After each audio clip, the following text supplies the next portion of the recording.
Dan sebagaimana kita ketahui bahwasanya seluruh kisah dalam Al-Qur'an semuanya adalah benar, tidak ada yang fiktif tapi semuanya adalah kisah nyata. Kata Allah Subhanahu wa taala, laqad kana fi qasasihim ibaratul liulil albab, ma kana haditsa yuftara. Sungguh pada kisah mereka itu ada pelajaran bagi orang-orang yang cerdas, yang mau berfikir. Ma kana haditsa yuftara. Dan itu bukanlah kisah yang dibuat-buat, bukan dongeng. Bukan asatirul awwalin, bukan dongeng-dongeng orang terdahulu. Sebagaimana tuduhan orang-orang musyrikin dan sebagaimana perkataan sebagian orang-orang liberal. Yang benar bahwasanya seluruh kisah dalam Al-Qur'an adalah kisah nyata, ya.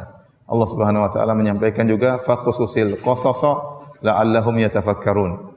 Sampaikanlah kisah-kisah agar mereka berfikir. Jadi kisah-kisah dibawakan oleh Allah Subhanahu wa taala dalam Al-Qur'an, ya, untuk diambil ibrahnya. Semakin kita berfikir merenungkan kisah-kisah tersebut, maka akan semakin banyak pelajaran yang bisa kita ambil. Bukan kisah pengantar tidur, ya, tapi kisah yang benar-benar ada pelajaran, ya, ada teladan yang bisa kita ambil dari kisah-kisah tersebut. Pada kesempatan kali ini kita akan menyampaikan tentang kisah Nabi Sulaiman alaihissalam. Dan Sulaiman alaihissalam disebutkan oleh Allah dalam Al-Quran lebih dari 15 kali, ya. Dan disebutkan lebih dari 5 surat tentang Nabi Sulaiman. Dan Allah memuji Nabi Sulaiman alaihissalam dalam ayat-ayat tersebut. Di antaranya Allah berfirman, "Wa Nuhan hadaina min qabl wa min dzurriyyatihi Dawud wa Sulaiman wa Ayyuba wa Yusufa wa Musa wa Harun wa kadzalika najzil muhsinin." Allah menyebutkan Dawud, Sulaiman, Ayub, Yusuf, Musa, Harun. Di akhir ayat kata Allah, "Wa kadzalika najzil muhsinin." Dan demikianlah kami memberi balasan kepada orang-orang yang berbuat ihsan, ya. Jadi Nabi Sulaiman dipuji termasuk dari orang-orang yang berbuat ihsan. Kemudian juga Allah memuji Nabi Sulaiman dalam surat Al-Anbiya, kata Allah Subhanahu wa taala, "Fa fahamnaha Sulaiman." Kami menjadikan Nabi Sulaiman paham akan hal tersebut, ya. Jadi Allah beri pemahaman yang kuat kepada Nabi Sulaiman alaihi salam. Dan Nabi Sulaiman sebagaimana kita ketahui, beliaulah yang telah membangun Masjidil Aqsa, di antara 3 masjid spesial yang ada di dunia Islam adalah Masjidil Haram, kemudian Masjidil Aqsa, kemudian baru Masjid Nabawi. Secara urutan pembangunan, yang pertama dibangun adalah Masjidil Haram, dibangun oleh Nabi Ibrahim alaihissalam. Kemudian setelah itu Nabi Sulaiman membangun Masjidil Aqsa, ya. Baru kemudian Nabi Muhammad SAW membangun Masjid Nabawi. Yang ketiga, masjid ini adalah masjid spesial, tidak boleh disamakan dengan masjid-masjid yang lainnya. Makanya Nabi SAW bersabda, "La tushaddur rihal illa ila thalathati masajid."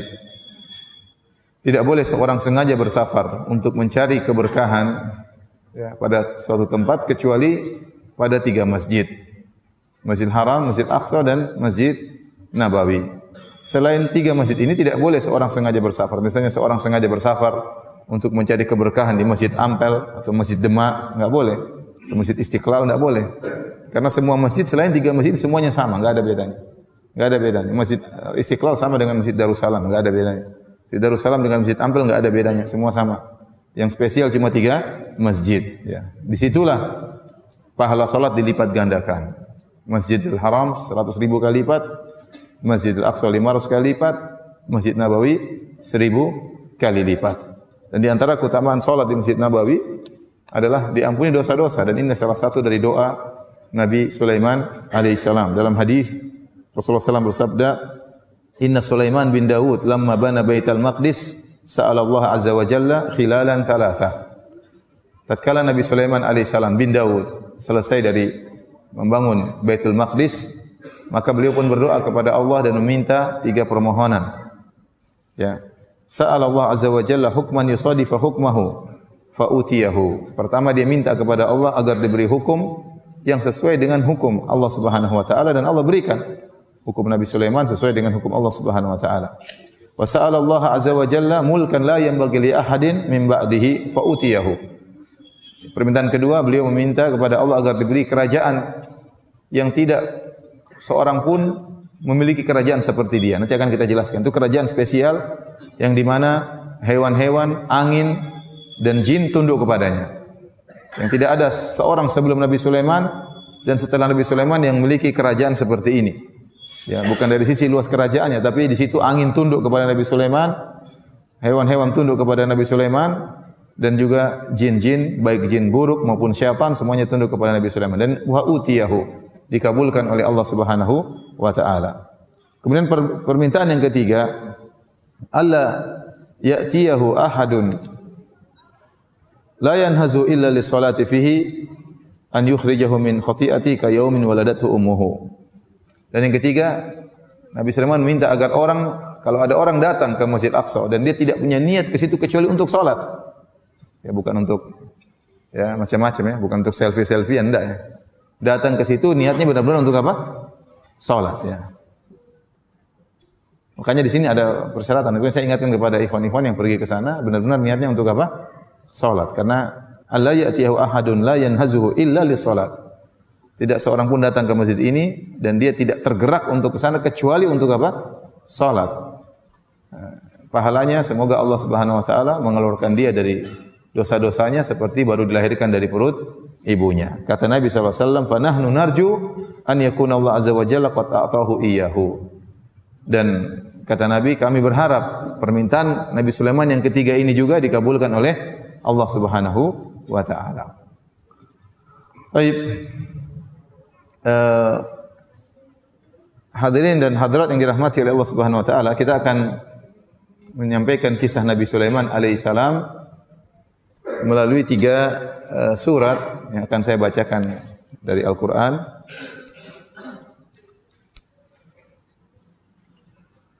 Yang pertama surat Shad, dari surat Shad ayat 30 dan seterusnya. Ayat 30 dan seterusnya.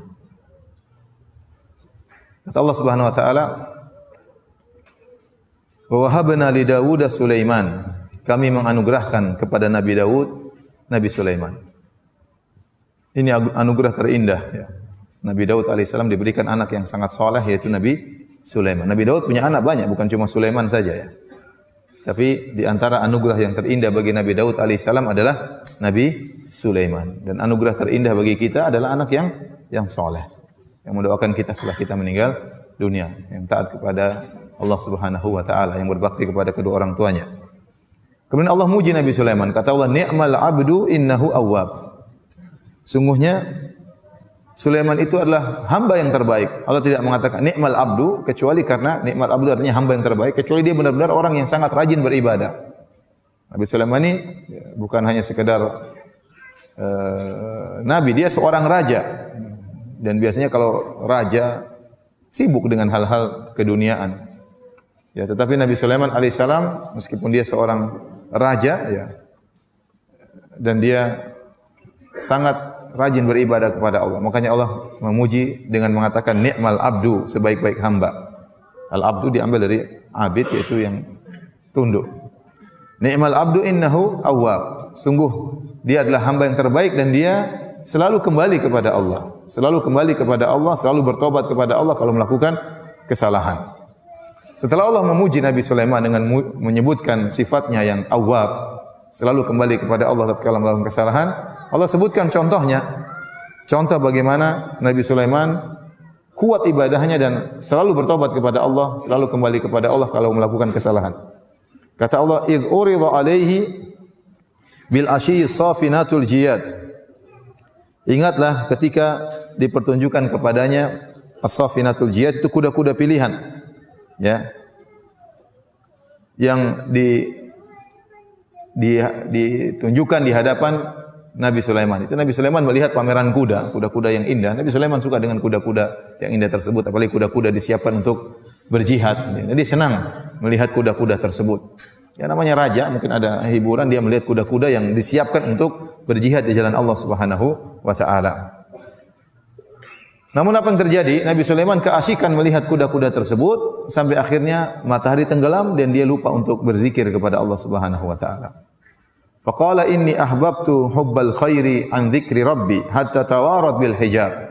Maka dia berkata, sungguhnya aku suka dengan melihat kuda-kuda ini sampai aku lupa dari an dzikri rabbi. Saya lupa dengan untuk mengingat Rabbku. Mungkin dia lupa untuk zikir petang atau lupa untuk suatu ibadah tertentu. Intinya dia mengatakan, gara-gara melihat kuda-kuda ini saya pun lupa mengingat Allah Subhanahu wa taala. Mungkin zikir petang. Hatta tawarat bil hijab, sampai akhirnya matahari terbenam.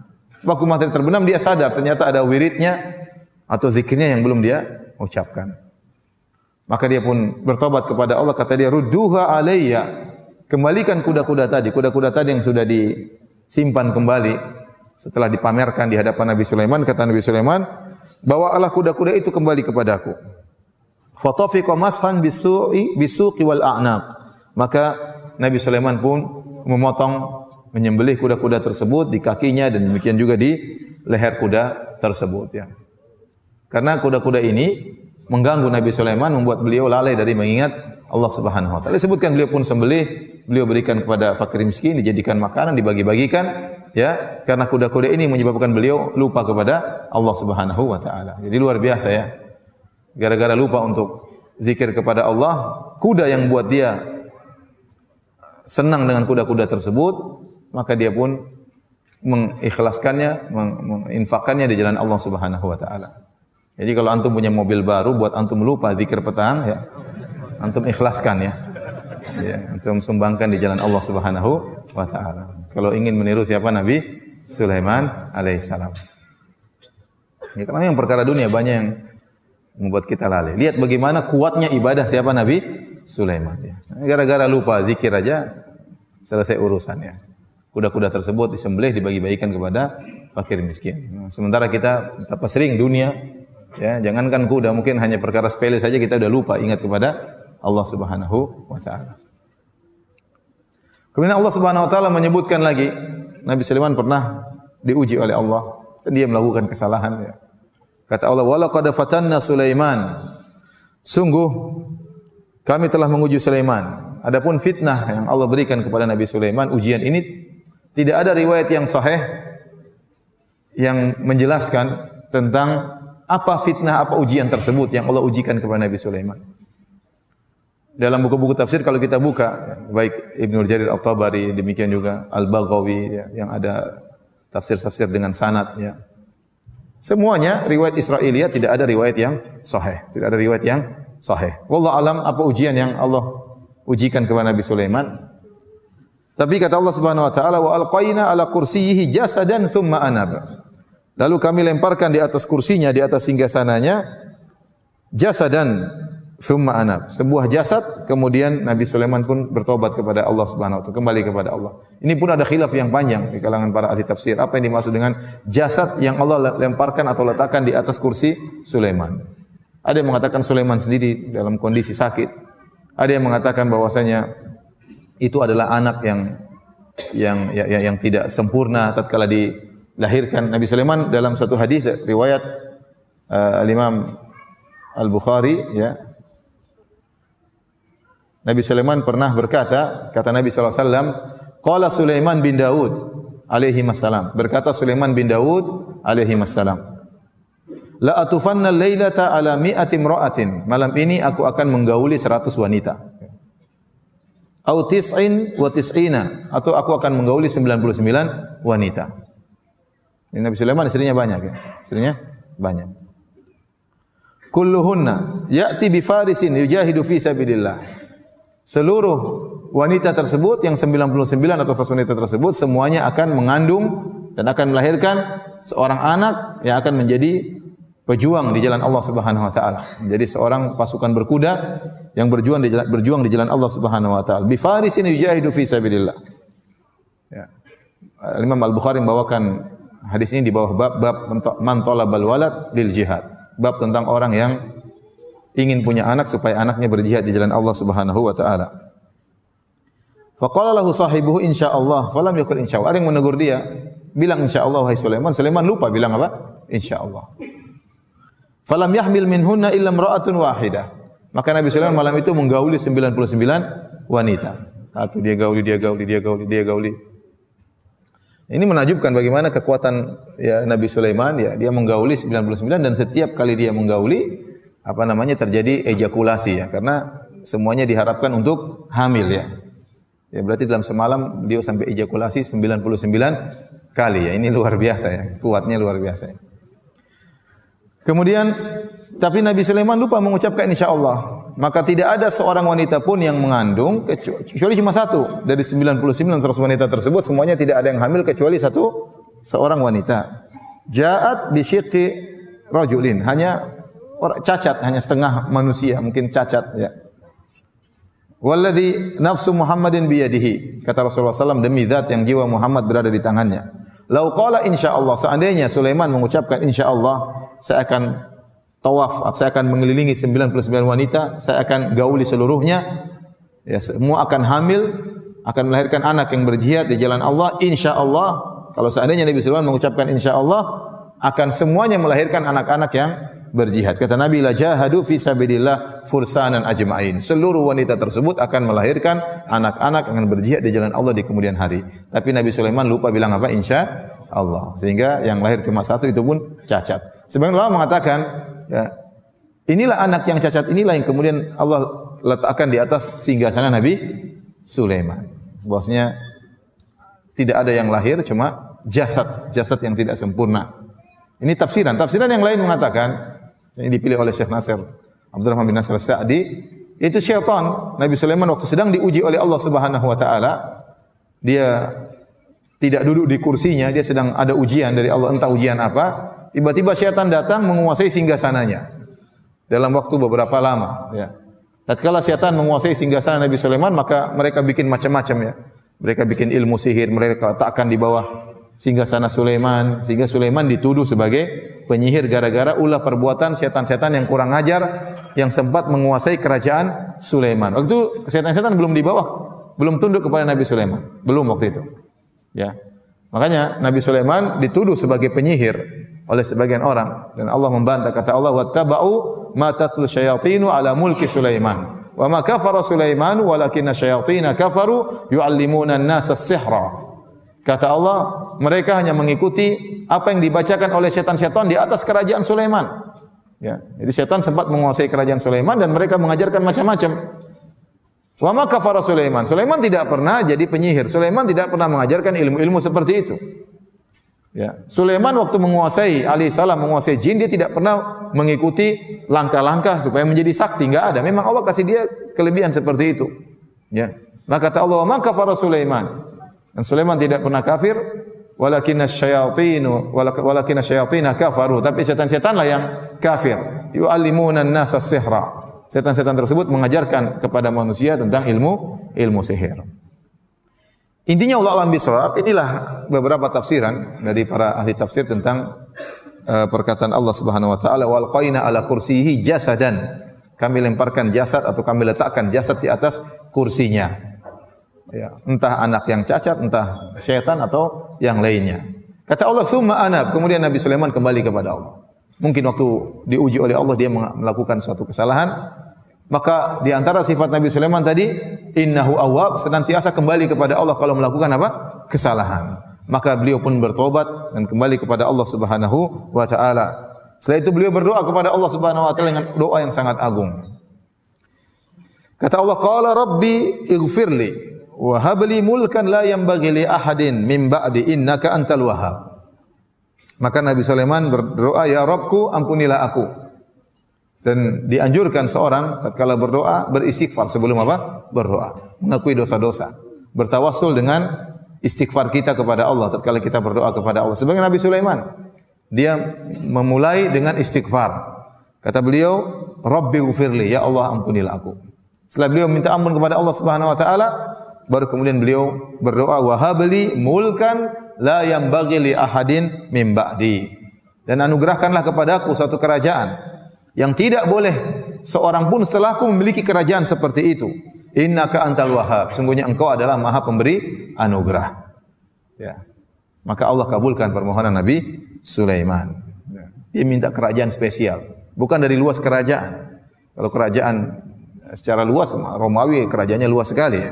Persia dulu juga kerajaannya sangat luas sekali ya. Majapahit juga dulu cukup luas. Bukan masalah luas kerajaan, tapi kerajaan spesial yang di mana di situ angin ditundukkan, hewan-hewan ditundukkan, dan juga jin-jin, setan-setan ditundukkan. Maka Allah kabulkan permohonan Nabi Sulaiman. Kata Allah Subhanahu wa taala, "Fasakharna lahu ar-riha tajri bi amrihi rukha'an haitsu asaba." Kata Allah Subhanahu wa taala, kami tundukkan kepadanya angin yang berhembus dengan baik menurut kemana saja yang dia kehendaki. Angin tersebut sifatnya rukha. Rukha itu lembut. Nanti akan kita sebut dalam ayat yang lain. Angin tersebut bergerak dengan sangat cepat.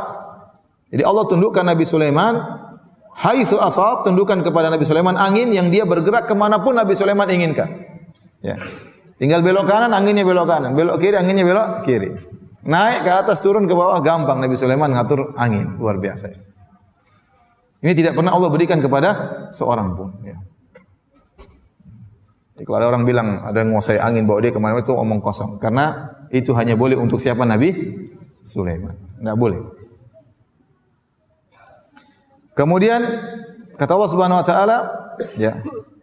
Jadi ini ingat, ini penguasaan jin, ya, hanya milik Nabi Sulaiman. Kata Allah setelah itu, wasyayatina kullabanna'in wa gawwas. Dan kami tundukkan kepada Nabi Sulaiman juga setan-setan. Jadi bukan cuma jin-jin baik, bahkan jin-jin setan, bahkan jin ifrit, ya. Jin-jin bajingan semuanya juga tunduk kepada Nabi Sulaiman. Kata Allah, kullabanna'in wa gawwas. Jin-jin yang tukang bangun bangunan dan juga tukang menyelam. Jadi jin-jin juga punya spesialisasi sendiri-sendiri, ya. Ada jin kontraktor, tukang bangun-bangun, dan ada jin penyelam. Kata Allah, kullabanna'in. Jadi jin-jin tersebut ditugaskan oleh Nabi Sulaiman untuk bangun ini, bangun anu. Jin-jin tersebut kekuatan luar biasa. Wa gawwas, penyelam, disuruh ngambil ikan ini, ngambil ikan anu, mungkin suruh ngambil ikan hiu, ikan paus, terserah. Nabi Sulaiman perintahkan mereka. Jin-jin syaitan ini bukan jin sembarangan, ya. Ya. Semua tunduk kepada Nabi Sulaiman. Kata Allah, wa akharina muqarranina fil asfad. Dan sebagian jin-jin terikat terbelenggu, ya, dalam ikatan-ikatan rantai, diikat. Kata Allah, hadza ata'una famnun au amsik bi ghairi hisab. Inilah pemberian kami wahai Sulaiman. Kau mau kasih orang terserah, kau mau pegang terserah. Bi ghairi hisab, tidak ada hisabnya, bebas. Kalau kita punya mobil dihisab sama Allah Subhanahu wa taala, ya. Ya. Mobil 2 hisabnya tambah panjang, ya. Apalagi mobil 3 hisabnya tambah panjang, ya. Istri 1 hisabnya lumayan. Istri 2 tambah panjang hisabnya. Apalagi istri 3 hisabnya tambah panjang, ya.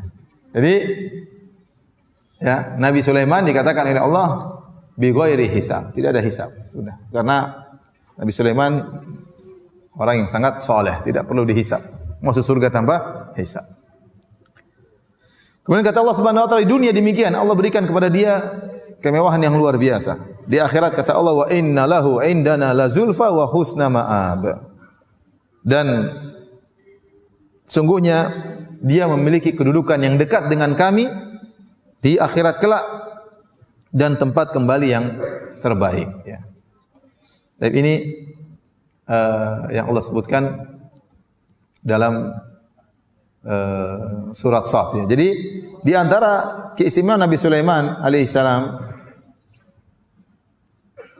adalah beliau menguasai para jin-jin. Dan saya ulangi lagi, jin-jin tersebut dikuasai oleh Nabi Sulaiman karena Allah yang menundukkan, bukan dengan belajar ilmu khusus, latihan bela diri khusus, tidak, ya.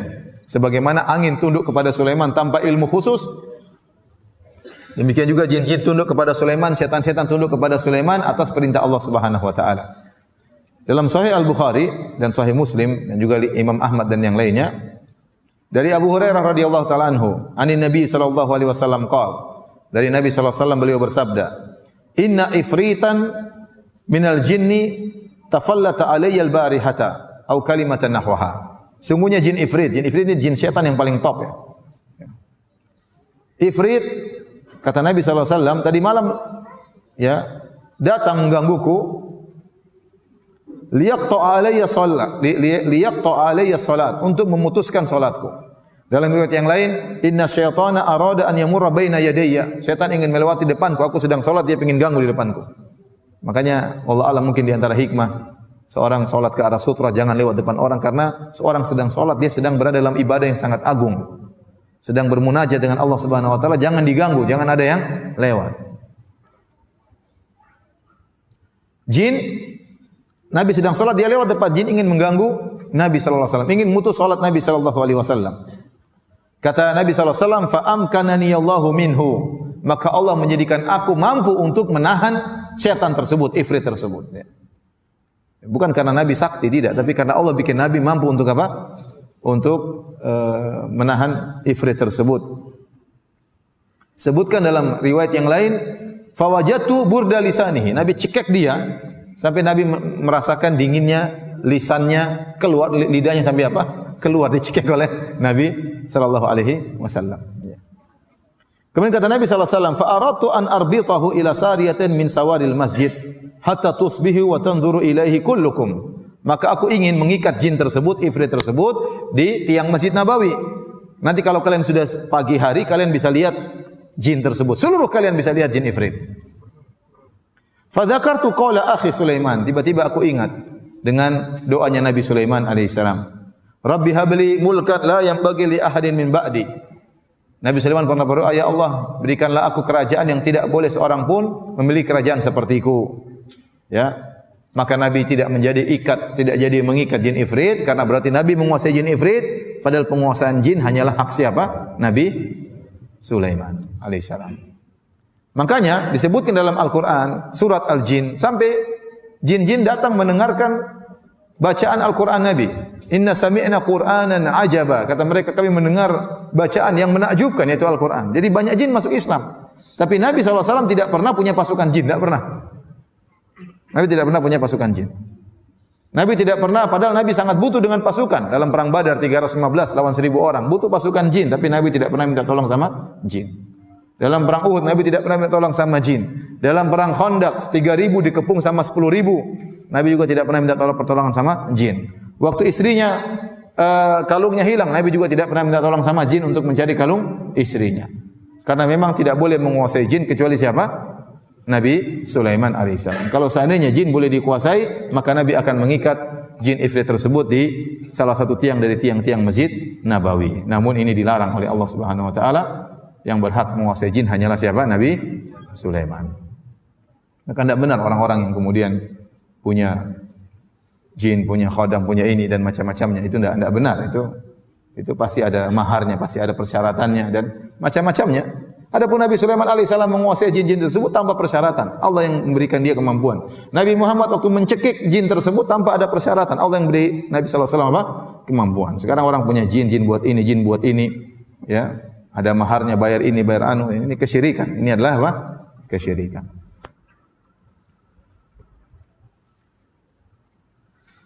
Baik, kita lanjutkan kisah Nabi Sulaiman alaihissalam dalam surat berikutnya, itu dalam surat Saba. Dalam surat Saba ayat 12 dan seterusnya. Kata Allah Subhanahu wa taala menjelaskan tentang masjid, ada yang mengatakan bangunan-bangunan namun tidak sampai setinggi istana. Intinya Nabi Sulaiman punya jin-jin kontraktor tadi, bikin ini, bikin anu, bikin, mereka kerja semuanya. Disuruh Nabi Sulaiman suruh bangun ini, bangun anu, bangun ini. Ya, semuanya tunduk kepada Nabi Sulaiman. Ada yang membangkang terbakar, takut. Wa tamathil, jin-jin tersebut juga membuat patung-patung. Ada yang mengatakan dibuat patung-patung hewan, dibuat dari tembaga, jin bikin tersebut, patung-patung hewan, patung-patung burung. Dan ini dahulu mungkin dibolehkan dalam syariat terdahulu. Ya. Kalau sekarang sudah tidak boleh membangun patung-patung dalam bentuk makhluk bernyawa. Ya. Tapi dahulu di zaman Nabi Sulaiman dibolehkan. Kita tahu syariat Nabi yang lain dengan Nabi satu dengan Nabi yang lain ada perbedaan. Oleh karena Nabi Isa alaihissalam pernah membuat apa? Ya. Ahni akhluqu lakum minat-tiri kahayati minat-tini kahayati at-tayri fa anfukhu fihi fayakunu tayran bi'idznillah. Nabi Isa pernah membuat patung dari tanah liat berbentuk burung, kemudian Nabi Isa tiup maka terbanglah burung tersebut. Intinya dia buat patung burung. Ya. Kalau di zaman Bani Israel itu mungkin diperbolehkan, kata sebagian ulama, seperti Al-Baghawi dalam tafsirnya. Adapun sekarang tidak diperbolehkan. Kemudian kata Allah Subhanahu wa taala, wajifanin. Mereka membuat jin-jin tersebut membuat piring-piring, tapi piring-piring tersebut sangat besar. Kata Allah, kal jawabi, piring-piring tersebut seperti danau. Ya. Jadi piring-piring raksasa besar-besar ya. Karena anak buah Nabi Sulaiman sangat banyak ya. Ya, ada jin, Ada hewan-hewan yang mungkin anak buahnya ada gajah, entah. Pokoknya sehingga piringnya aja sebesar apa? Sebesar danau. Kata Allah, wa qudurir rasiyat, dan kidir-kidir, yaitu panci-panci yang rasiyat yang tidak bisa diangkat, menunjukkan panci tersebut sangat besar. Untuk ngangkat enggak bisa. Berarti piringnya gede, yang jelas pancinya juga apa? Gede. Yang jelas kompornya juga gede. Ini yang ngerjain bukan manusia, enggak bisa. Jin-jin yang disuruh kerja oleh Nabi Sulaiman. Ini menunjukkan jin-jin punya kekuatan memang. Jin-jin punya kemampuan. Mampu tadi untuk menyelam, mampu untuk jadi kontraktor dan yang lainnya. Kata Allah, "I'malu ala Dawud syukra." Wahai keluarga Daud, wahai Sulaiman, i'malu, beramalah engkau. Beramalah kalian, beramal solehlah kalian, syukran sebagai bentuk syukur kepada Allah. Oleh karena di antara bukti seorang bersyukur kepada Allah adalah dengan beramal soleh. Omong kosong kalau seorang mengatakan saya rajin, saya bersyukur kepada Allah, tapi dia tidak pernah beramal soleh. Ya, di antara bukti nyata seorang bersyukur kepada Allah adalah menggunakan nikmat-nikmat tersebut untuk beribadah kepada Allah. Makanya Allah mengatakan setelah Allah memberikan nikmat yang begitu banyak kepada Nabi Sulaiman, kata Allah, "I'malu ala Dawud syukra." Wahai Sulaiman bin Daud, beramal solehlah engkau sebagai bentuk syukur kepada Allah Subhanahu wa taala. Kemudian kata Allah, "Wa qalilun min ibadiyas syakur." Hanya sedikit dari hamba-hambaku yang bersyukur. Ya. Karena sebagaimana sering saya sampaikan dalam kajian-kajian saya, ya, seorang diuji dengan kemiskinan lebih mudah lulus daripada diuji dengan kekayaan. Seorang lebih mudah untuk bersabar dengan kekurangan yang ada daripada bersyukur dengan harta yang dia miliki. Kebanyakan orang diuji dengan harta, dia lupa diri. Ya, dia lupa diri. Ya. Sehingga buktinya di surga kelak kebanyakan penghuninya adalah orang-orang miskin. Orang-orang kaya kemana? Ke tempat yang lainnya. Tapi ada orang-orang kaya namun tidak banyak. Kenapa? Sebagai bukti bahwasanya kebanyakan manusia diuji dengan kekayaan tidak lulus. Dan kebanyakan manusia diuji dengan kekurangan bisa lulus. Tapi kalau antum disuruh milih diuji dengan kekayaan atau milih diuji dengan kemiskinan, antum milih diuji dengan apa? Kekayaan. Diuji dengan kekayaan tapi lulus, itu yang susah. Itu yang susah. Tapi itu bukan pilihan antum. Itu pilihan siapa? Allah. Mau diuji dengan kekayaan, kalau kasih uji dengan miskinan ya sudah, mau apa lagi. Taib. Kita pindah ya kepada surat yang paling banyak menceritakan tentang Nabi Sulaiman alaihissalam, yaitu surat An-Naml. Surat An-Naml dari ayat 15 dan seterusnya, hadirin dan hadirat yang dirahmati oleh Allah Subhanahu wa taala. Allah Subhanahu wa taala berfirman dalam surat An-Naml ayat 15 dan seterusnya. Kata Allah, "Wa laqad ataina Dawuda wa Sulaimana ilma." Sungguh kami telah memberikan kepada Nabi Daud dan Nabi Sulaiman ilmu. Padahal yang Allah berikan kepada mereka berdua banyak, bukan cuma ilmu ya. Harta, kekayaan, kerajaan. Tapi Allah khusus menyebutkan tentang ilmu. Karena ilmu ini adalah anugerah yang sangat spesial. Anugerah yang sangat spesial. Wa qala alhamdulillahilladzi faddalana ala katsirin min ibadihil mu'minin. Maka keduanya berkata, segala puji bagi Allah yang telah melebihkan kami dari kebanyakan hamba-hambanya yang beriman. Jadi hamba-hamba Allah yang beriman ada, dan ada yang dilebihkan di antara mereka spesial, yaitu yang beriman dan berilmu. Beriman dan berilmu. Maka Nabi Sulaiman dan Nabi Daud mensyukuri Allah dengan nikmat ilmu. Wa qala, dan mereka berdua berkata, alhamdulillahilladzi faddalana ala katsirin min ibadihil mu'minin. Segala puji bagi Allah yang telah memuliakan kami, melebihkan kami berdua, Daud dan Sulaiman, di atas kebanyakan hamba-hamba Allah yang beriman. Hamba-hamba Allah yang beriman itu dituntut seorang berusaha beriman, tapi iman dan ilmu itu lebih lagi. Ya.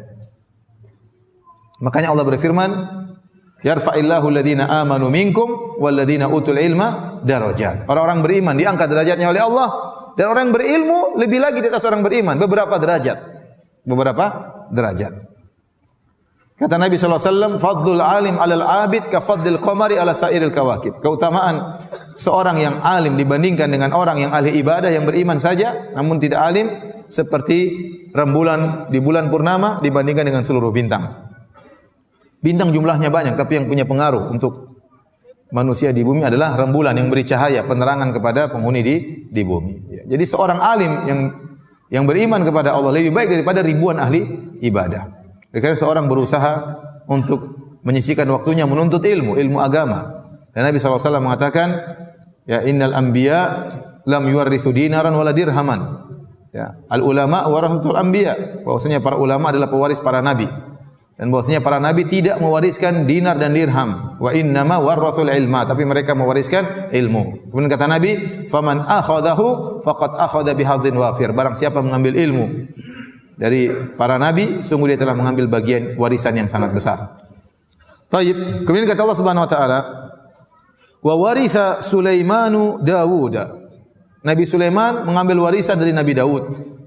Para ahli tafsir mengatakan maksudnya warisan yaitu ilmu dan kenabian, bukan warisan harta. Karena para nabi tidak mewariskan. Nahnu ma'syaral anbiya lam nuwarris. Kata Nabi sallallahu alaihi wasallam, kami para nabi kami tidak meninggalkan warisan harta. Ma taraknahu sadaqah. Apa yang kami tinggalkan adalah sedekah. Adalah sedekah.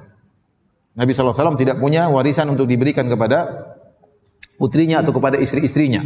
Apa yang ditinggalkan oleh Nabi adalah sedekah. Maka waktu Nabi meninggal tidak ada bagian harta buat Fatimah radhiyallahu anha dan juga tidak ada bagian harta buat istri-istri Nabi yang 9 orang, tidak ada. Dan itu yang dipegang oleh Abu Bakar radhiyallahu taala anhu. Bahwasanya para nabi tidak mewariskan. Maka dalam ayat ini wa waritha Sulaimanu Daud, ya. Sulaiman mewarisi dari Daud bukan mewarisi harta, bukan. Karena saya jelaskan tadi Nabi Daud punya anak bukan cuma Nabi Sulaiman. Ya, jadi yang diwariskan adalah kenabian dan juga ilmu. Kemudian apa kata Nabi Sulaiman? Wa qala ya ayuhan nas ullimna mantiqat thair wa utina min kulli syai'. Nabi Sulaiman berbicara di hadapan rakyatnya. Wahai rakyatku, wahai manusia sekalian, sungguhnya aku ini diajari bahasa burung. Wa utina min kulli syai', dan kita telah diberikan segala sesuatu. Inna hadza lahuwal fadlul mubin. Ini adalah sungguh karunia yang nyata. Nabi Sulaiman menisbahkan segala kelebihan yang dia miliki kepada Allah. Dia kembalikan kepada Allah. Ini semua dari Allah Subhanahu wa taala. Bisa bahasa burung, bisa bahasa hewan, ya. Kemudian kata Allah Subhanahu wa taala, wa husyira li Sulaimana junuduhu minal jinni wal insi wat thairi fahum yuzaun. Maka dikumpulkan kepada Sulaiman pasukan-pasukannya dari golongan jin, dari golongan manusia, dari burung-burung, dari hewan-hewan.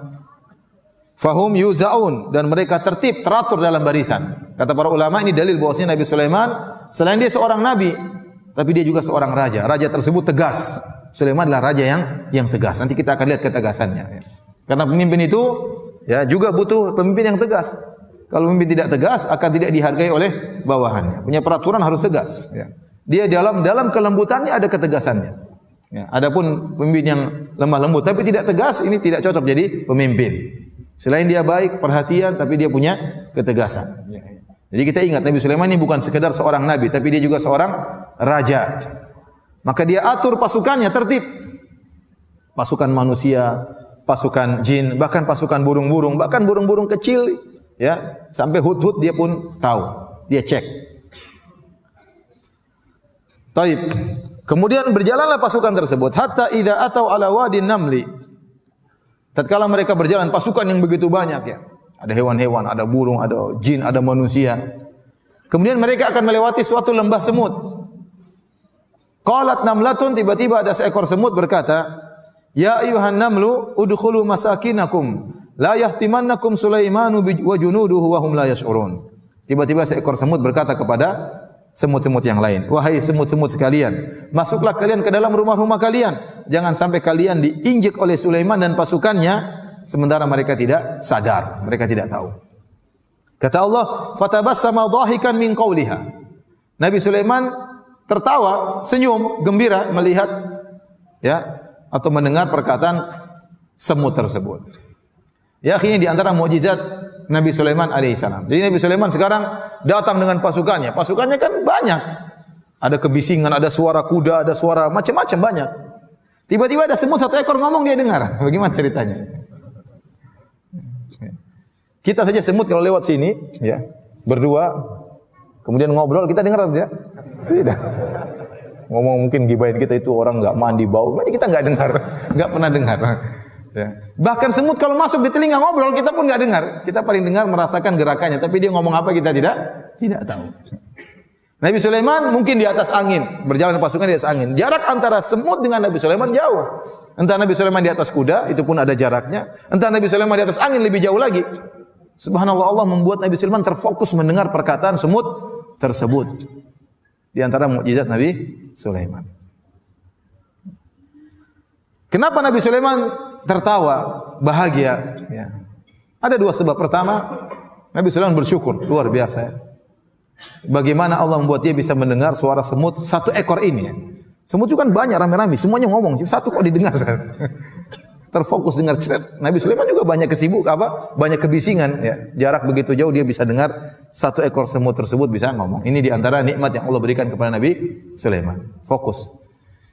Kemudian yang kedua, wallahu alam, ya, karena tingkah semut itu yang menakjubkan. Tingkah semut itu yang sangat menakjubkan. Sikap semut itu yang sangat menakjubkan. Perhatikan, semut ini tahu kedatangan Nabi Sulaiman dan pasukannya. Kemudian semut ini mengingatkan pasukannya dengan bahasa yang luar biasa indah. Sampai sebagian ulama membahas tentang masalah usul fikih ya dari ucapan semut ini. Semut ini berkata apa? Ya ayuhan namlu, udkhulu masakinakum. Ya ayuha itu harfun nida, panggilan. Wahai, berarti dia teriak. Wahai semut-semut. Kemudian kata dia an-namlu. An-namlu itu ada alif lamnya, ya, jamak menunjukkan keumuman. Kalau kita terjemahkan bahasa Indonesia, wahai semua yang merasa semut. Selain semut enggak usah dengar. Semua yang merasa semut. Jadi lafal ini umum mencakup seluruh semut. Semut kecil, semut besar, semut nenek-nenek, semut kakek-kakek, semut muda, ya, semut ABG, semuanya masuk. Ya ayuhan namlu. Tanpa terkecuali. Karena lafal yang dibawakan oleh semut tersebut lafal umum menurut kaidah usul fikih ya. Udkhulu, masuklah kalian. Udkhulu masakinakum. Masuklah ke rumah-rumah kalian, masuk semua, jangan semua masuk. Yang menakjubkan dia berkata, la yahtimannakum Sulaiman. Jangan sampai kalian diinjek oleh Sulaiman wa junuduhu dan pasukannya. Semut ini kenal Sulaiman. Bayangkan. Dia kenal Sulaiman. Ini Sulaiman datang, ini Sulaiman ini sama pasukannya. Oh, Nabi Sulaiman luar biasa, ini kenal sama saya. Dan dia benar-benar pandai menghormati Nabi Sulaiman. Dia mengatakan, jangan sampai kalian keinjak Sulaiman dan pasukannya. Dia enggak bilang hati-hati banyak manusia, bahaya-bahaya, tidak. Tapi dia bilang ini pasukannya Sulaiman. Nabi Sulaiman tersenyum melihat semut ini. Kemudian di antara sikap semut ini yang menakjubkan, ya. Dia mengatakan la yahtimannakum Sulaiman wa junuduhu wa hum la yash'urun. Jangan sampai kalian diinjak oleh Sulaiman dan pasukannya sementara mereka tidak tahu. Seakan-akan dia mengatakan kalau kalian keinjak salah kalian sendiri. Sulaiman enggak lihat kalian. Jadi dia husnudzon kepada Sulaiman. Dia kasih udzur kepada Sulaiman. Seandainya kalian keinjak Sulaiman, yang salah kalian bukan siapa? Sulaiman. Mana Sulaiman lihat kalian? Subhanallah. Lihat semut ini memberi udzur kepada orang lain, kepada jenis makhluk yang lain. Memberi uzur kepada jenis manusia ya. Banyak orang kalau saudaranya salah tidak dikasih uzur. Tidak dikasih uzur. Ini semut memberi uzur kepada Sulaiman. Padahal dia bukan dari bangsa semut. Kemudian bagaimana semut ini tidak memikirkan dirinya sendiri. Dia memikirkan rakyatnya, memikirkan teman-temannya. Kalau dia mau selamat, dia masuk sendiri dalam lubang, selesai urusan. Tapi ternyata dia ingatkan saudara-saudaranya. Maka seorang berusaha jangan ingin menyelamatkan dirinya sendiri, selamatkan diri dan juga yang lainnya. Jangan lupa untuk bernahi mungkar, mengingatkan masyarakat dari kesalahan, dari penyimpangan, dari kesyirikan, dari kekufuran, meskipun ya resikonya mungkin Anda dihina, mungkin Anda direndahkan, enggak ada masalah. Yang penting ingin menyampaikan kebaikan. Inilah yang kemudian menjadikan Nabi Sulaiman fatabassama dhahikan. Nabi Sulaiman tersenyum sambil tertawa min qauliha, karena perkataan semut ini. Luar biasa semut ini, menakjubkan ya. Kemudian Nabi Sulaiman pun berdoa, wa qala rabbi auzi'ni an ashkura ni'mataka allati an'amta alayya. Ya Allah, ya, ilhamkanlah kepadaku agar aku bisa bersyukur kepada Engkau atas nikmat-nikmat yang Kau berikan kepadaku dan kepada kedua orang tuaku. Nabi Sulaiman, dia seorang hamba yang sangat bersyukur. Allah puji dia. Sangat pandai bersyukur. Meskipun demikian, dia selalu minta kepada Allah agar bisa terus bersyukur. Karena seorang bisa mudawamah, continue, berkesinambungan dalam bersyukur itu luar biasa. Seorang terkadang bersyukur dalam suatu waktu, kemudian waktu yang lain lupa bersyukur kepada Allah. Tapi continue dalam bersyukur itu luar biasa. Ya, makanya ada seorang tabi'in, waktu dia lagi tawaf, dia mendengar ada salah seorang berdoa, ya. Tatkala tawaf di Ka'bah dia berkata, Allahumma qini syuhan nafsi, ya Allah jauhkanlah aku dari rasa pelit. Ya Allah jauhkanlah aku dari rasa pelit. Ya Allah jauhkanlah aku dari rasa pelit. Ini siapa orang ini berdoa tawaf cuma berdoanya, ya Allah jauhkanlah aku dari rasa pelit. Apakah ini orang pelit sehingga ingin dijauhkan rasa pelit dari dirinya? Ternyata dicek dia adalah Abdurrahman bin Auf, orang yang sangat dermawan. Jadi meskipun dia dermawannya luar biasa, dia masih takut untuk apa? Pelit. Sehingga terus berdoa kepada Allah agar dijauhkan dari rasa pelit. Dia tidak pede, oh saya sudah banyak dermawan, saya bukan orang pelit. Enggak. Dia tetap berdoa kepada Allah jangan sampai diberikan rasa pelit. Nabi Sulaiman alaihissalam adalah seorang yang sangat bersyukur, tetap dia berdoa kepada Allah, Rabbi auzi'ni an ashkura ni'mataka allati an'amta alayya. Ya Allah anugerahkanlah kepadaku agar aku bisa terus bersyukur kepadamu. An ashkura ni'mataka allati an'amta alayya, agar aku bisa mensyukuri nikmat-nikmat yang Engkau berikan kepadaku, wa ala walidayya, dan nikmat yang Engkau berikan kepada kedua orang tuaku. Luar biasa bagaimana baktinya Nabi Sulaiman. Nabi Sulaiman merasa kalau ada kenikmatan yang Allah berikan kepada kedua orang tuanya, dia juga harus bersyukur. Dia merasa nikmat yang Allah berikan kepada kedua orang tuanya adalah nikmat bagi dia. Ini baktinya luar biasa. Seorang anak pun harusnya demikian. Kalau orang tuanya sehat, orang senang, itu adalah anugerah yang Allah berikan kepada dia, bukan cuma kepada kedua orang tuanya. Dia doa Nabi Sulaiman, an ashkura ni'mataka allati an'amta alayya wa ala walidayya. Ya Allah jadikanlah aku bersyukur, bukan hanya mensyukuri nikmat yang Kau berikan kepada aku, bahkan nikmat yang Kau berikan kepada kedua orang tuaku juga jadikanlah aku mensyukurinya. Dia menganggap nikmat yang Allah berikan kepada kedua orang tuanya adalah nikmat yang mengalir kepada dirinya juga. Wa na'mala salihan tarda, dan agar aku bisa beramal saleh yang Kau ridhai. Karena amal saleh tadi adalah salah satu bukti yang paling nyata dari bentuk syukur kepada Allah Subhanahu wa taala. Kemudian dia berdoa, wa adkhilni bi rahmatika fi ibadika salihin, dan masukkanlah aku dengan rahmat-Mu ke dalam jajaran hamba-hamba-Mu yang saleh, yaitu di surga kelak. Dia tidak pede dengan amal dia tidak pede dengan ilmunya, dia tidak pede dengan pasukannya, dengan kerajaannya. Dia terus berdoa, ya Allah aku tidak bisa masuk surga kecuali dengan rahmat-Mu, maka masukkanlah aku dalam jajaran hamba-hamba yang salihin, hamba-hamba-Mu yang salihin dengan rahmat dan kasih sayang-Mu. Setelah itu Nabi Sulaiman mengecek pasukannya. Tadi kita sebutkan pasukannya wahum yuzaun, pasukannya tertata dengan rapi. Pasukan ini, pasukan hewan ini, pasukan jin ini, pasukan manusia, pasukan burung-burung. Kata Allah, wa tafaqqadat tayra. Maka Nabi Sulaiman mengecek pasukan burung hut, burung kecil. Faqala, tiba-tiba Nabi Sulaiman lihat burung hut itu tidak hadir. Berarti dia tahu tentang pasukannya.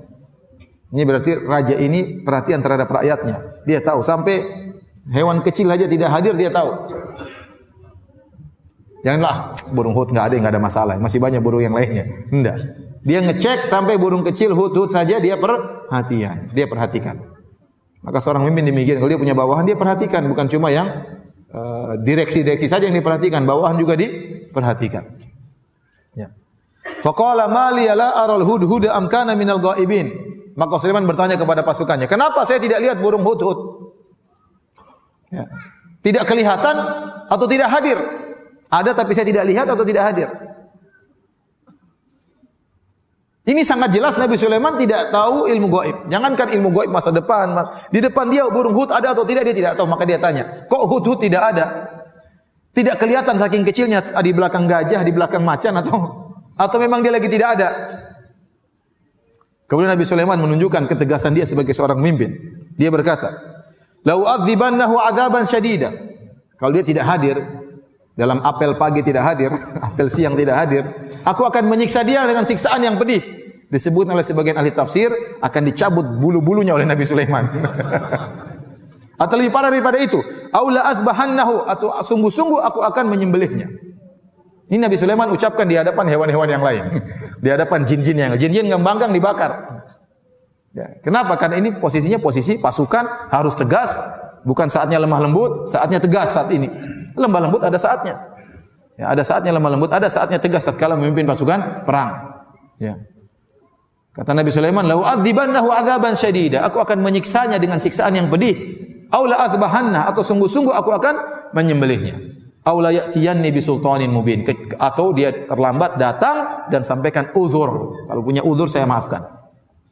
Ini pelajaran bagi yang lainnya. Tatkala Nabi Sulaiman tegas, maka pasukannya semua takut kepada Nabi Sulaiman dan patuh kepada Nabi Sulaiman. Jadi kalau seorang pemimpin punya aturan, ada yang melanggar harus ditindak. Harus ditindak, jangan dibiarkan. Kalau dibiarkan, akhirnya orang menggampangkan, akhirnya peraturan tidak jalan. Ya. Peraturan tidak jalan.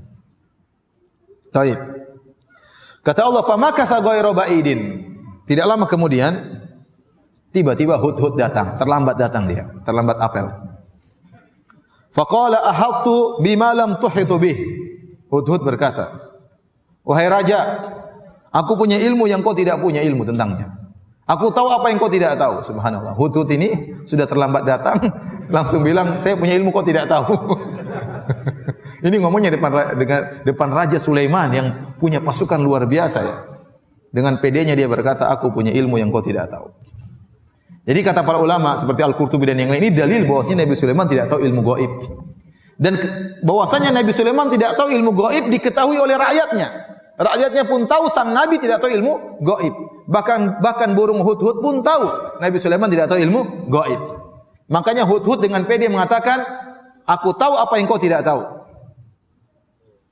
Wa ji'tuka min saba'in binaba'in yaqin. Sungguh aku telah datang kepada engkau dari negeri Saba dengan suatu kabar yang pasti. Jadi ternyata Hudhud ini mau apel, dia pergi jalan-jalan. Dan kerajaan Sulaiman di Palestina, antara Palestina dengan Saba kira-kira 2000 km. Berarti jauh atau tidak? Jauh, berarti dia terbang sana ya. Mungkin dia terbang-terbang jalan-jalan kemudian dia pulang, aduh nanti terlambat apel gimana ya. Sebagian ada yang mengatakan Hudhud menimbang antara maslahat dan mudarat.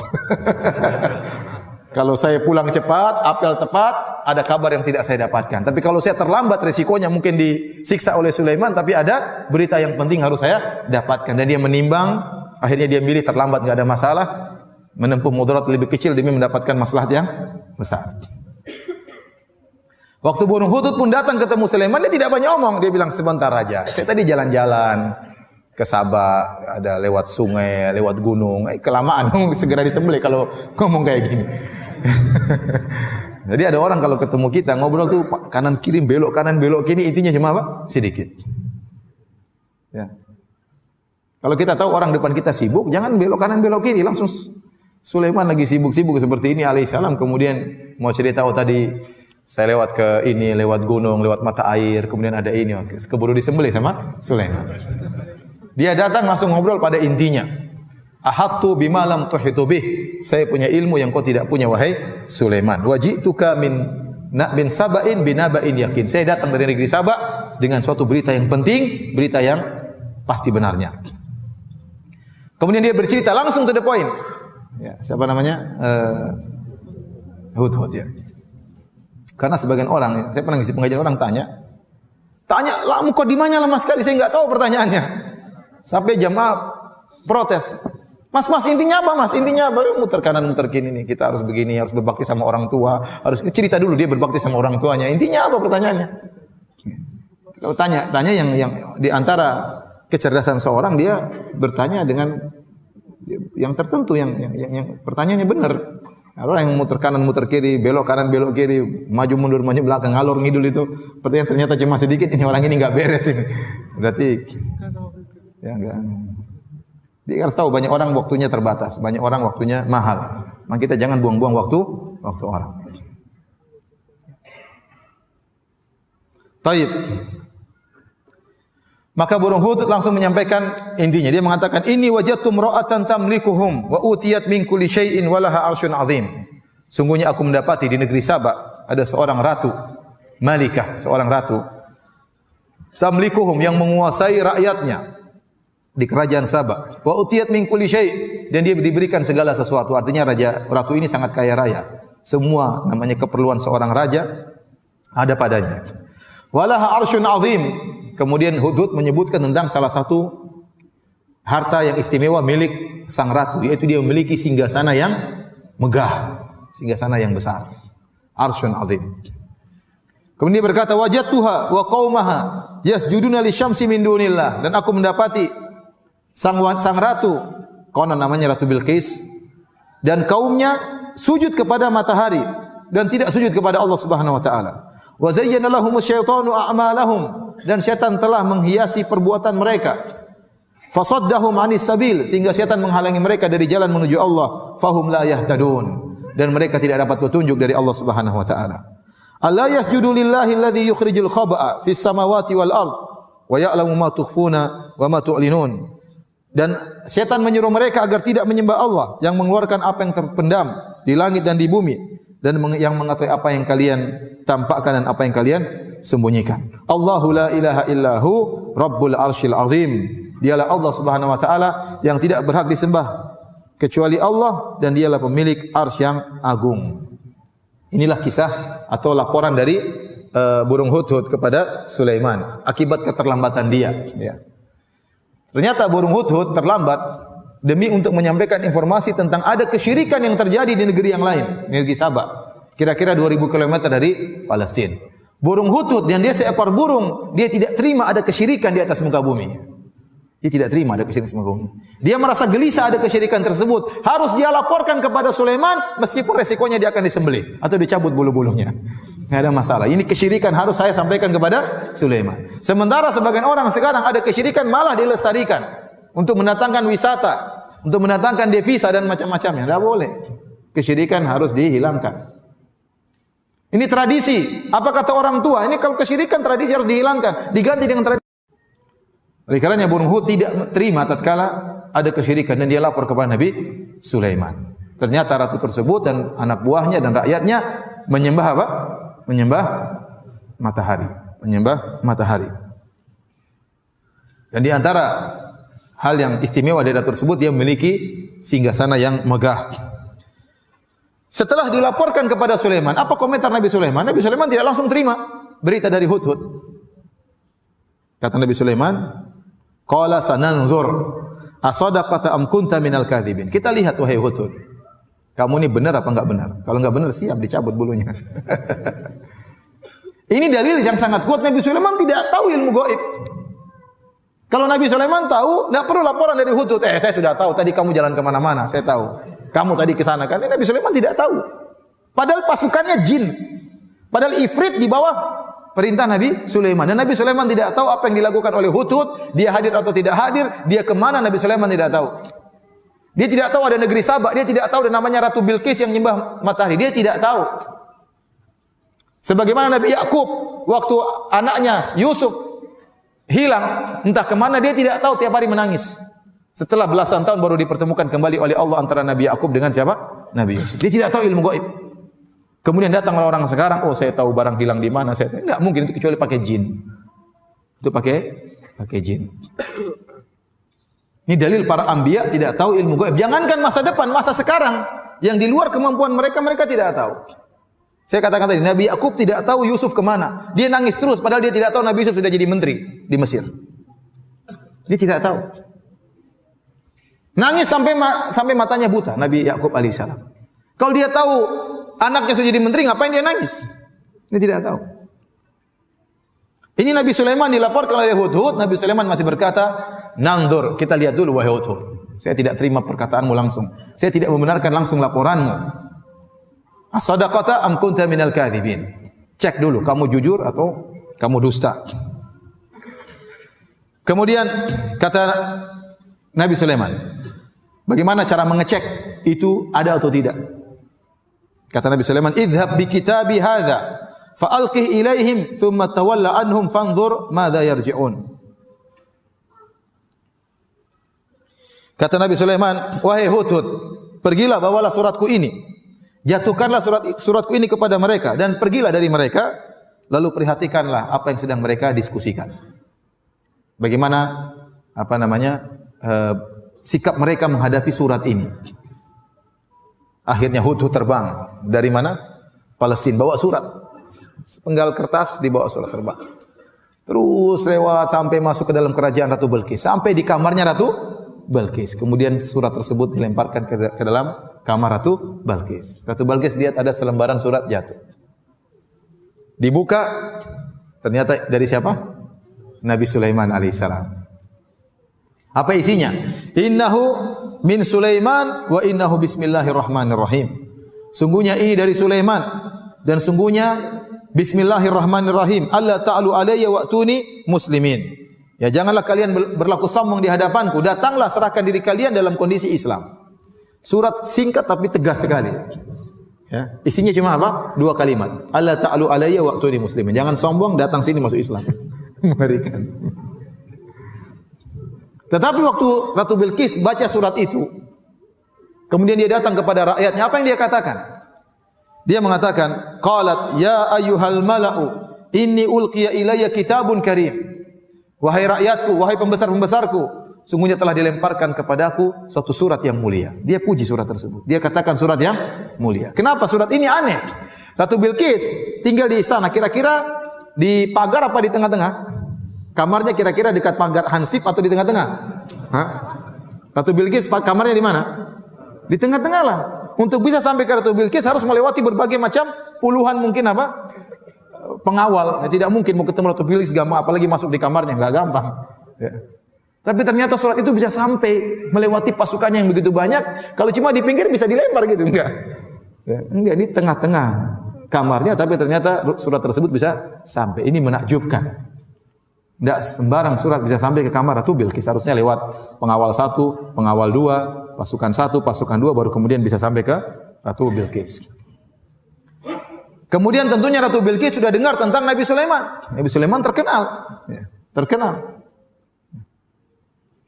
Dan dia sudah tahu tentunya karena Nabi Sulaiman ini disebutkan oleh para sejarah kan dia nabi belakangan. Dia jauh setelah Nabi Ibrahim dan dia keturunan Nabi Ibrahim. Nabi Yakub di bawahnya, Nabi Yusuf, kemudian Nabi Musa, Harun, baru kemudian apa?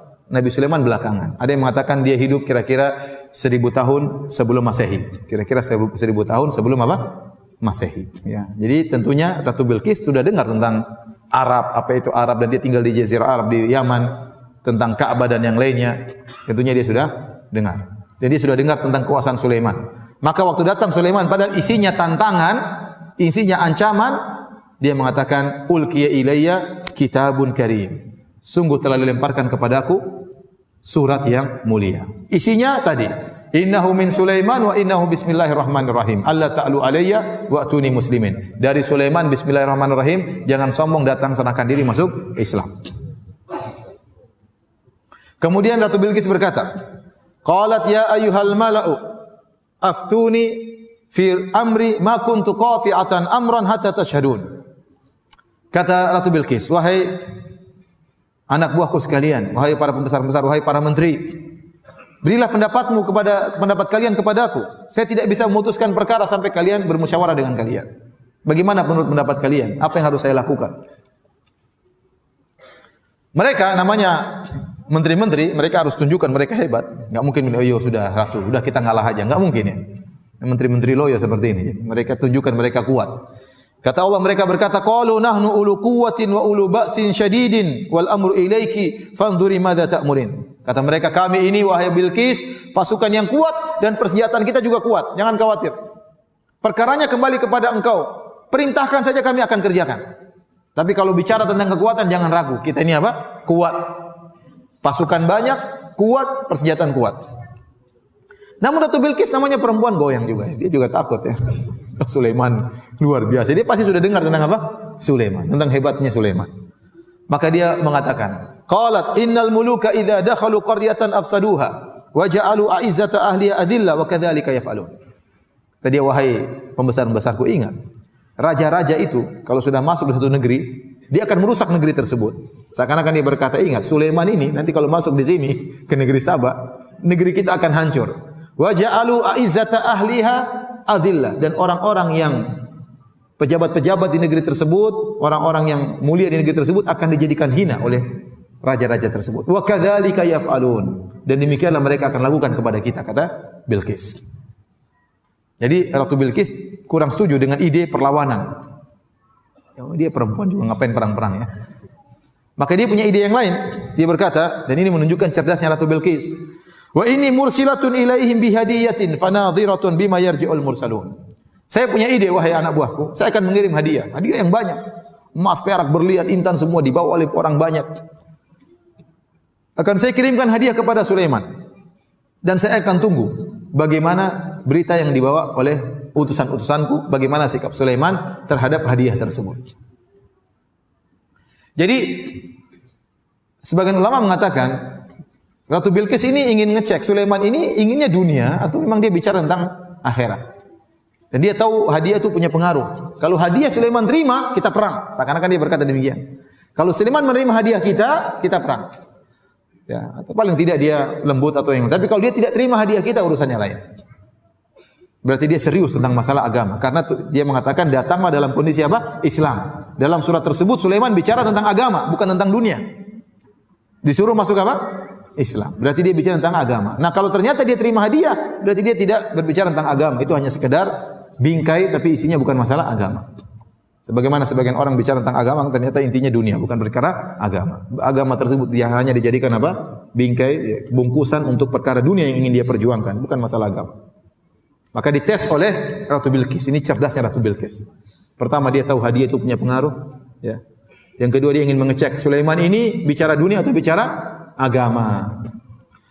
Falamma jaa Sulaiman, tatkala utusan Ratu Bilqis datang kepada Sulaiman dengan bawa hadiah yang banyak, disebutkan entah berapa ratus orang dikirim oleh Bilqis untuk bawa hadiah tersebut dari Sabah menuju ke Palestina 2000 kilo, memikul hadiah yang sangat banyak kepada Sulaiman. Nabi Sulaiman waktu dikasih hadiah, dia pun marah. Dia mengatakan, qala atumiddunani bimalin fama atani Allahu khairun mimma atakum bal antum bihadiyatikum tafrahun. Kalian ingin berikan saya harta, sementara apa yang Allah berikan kepadaku lebih baik daripada apa yang kalian miliki. Tapi kalianlah orang yang suka membangga-banggakan hadiah kalian. Tidak, Nabi Sulaiman tidak terima. Ya. Seakan-akan Nabi Sulaiman mengatakan, saya ingin dibeli dengan harta, saya ingin dibeli dengan harta. Tidak.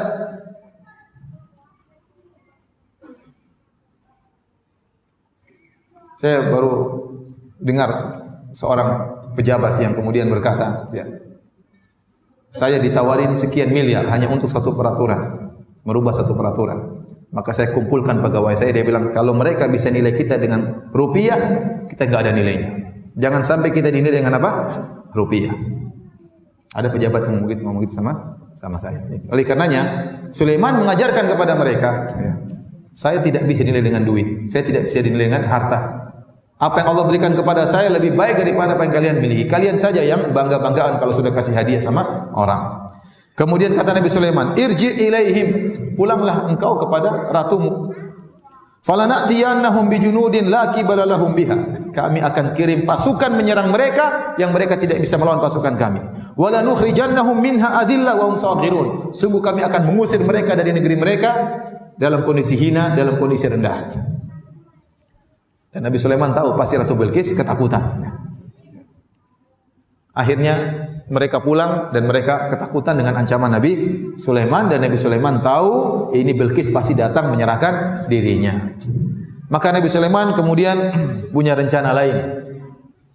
Kata Nabi Sulaiman kepada anak buahnya, qala ya ayyuhal mala'u ayyukum ya'tini bi arsyiha qabla an ya'tuni muslimin.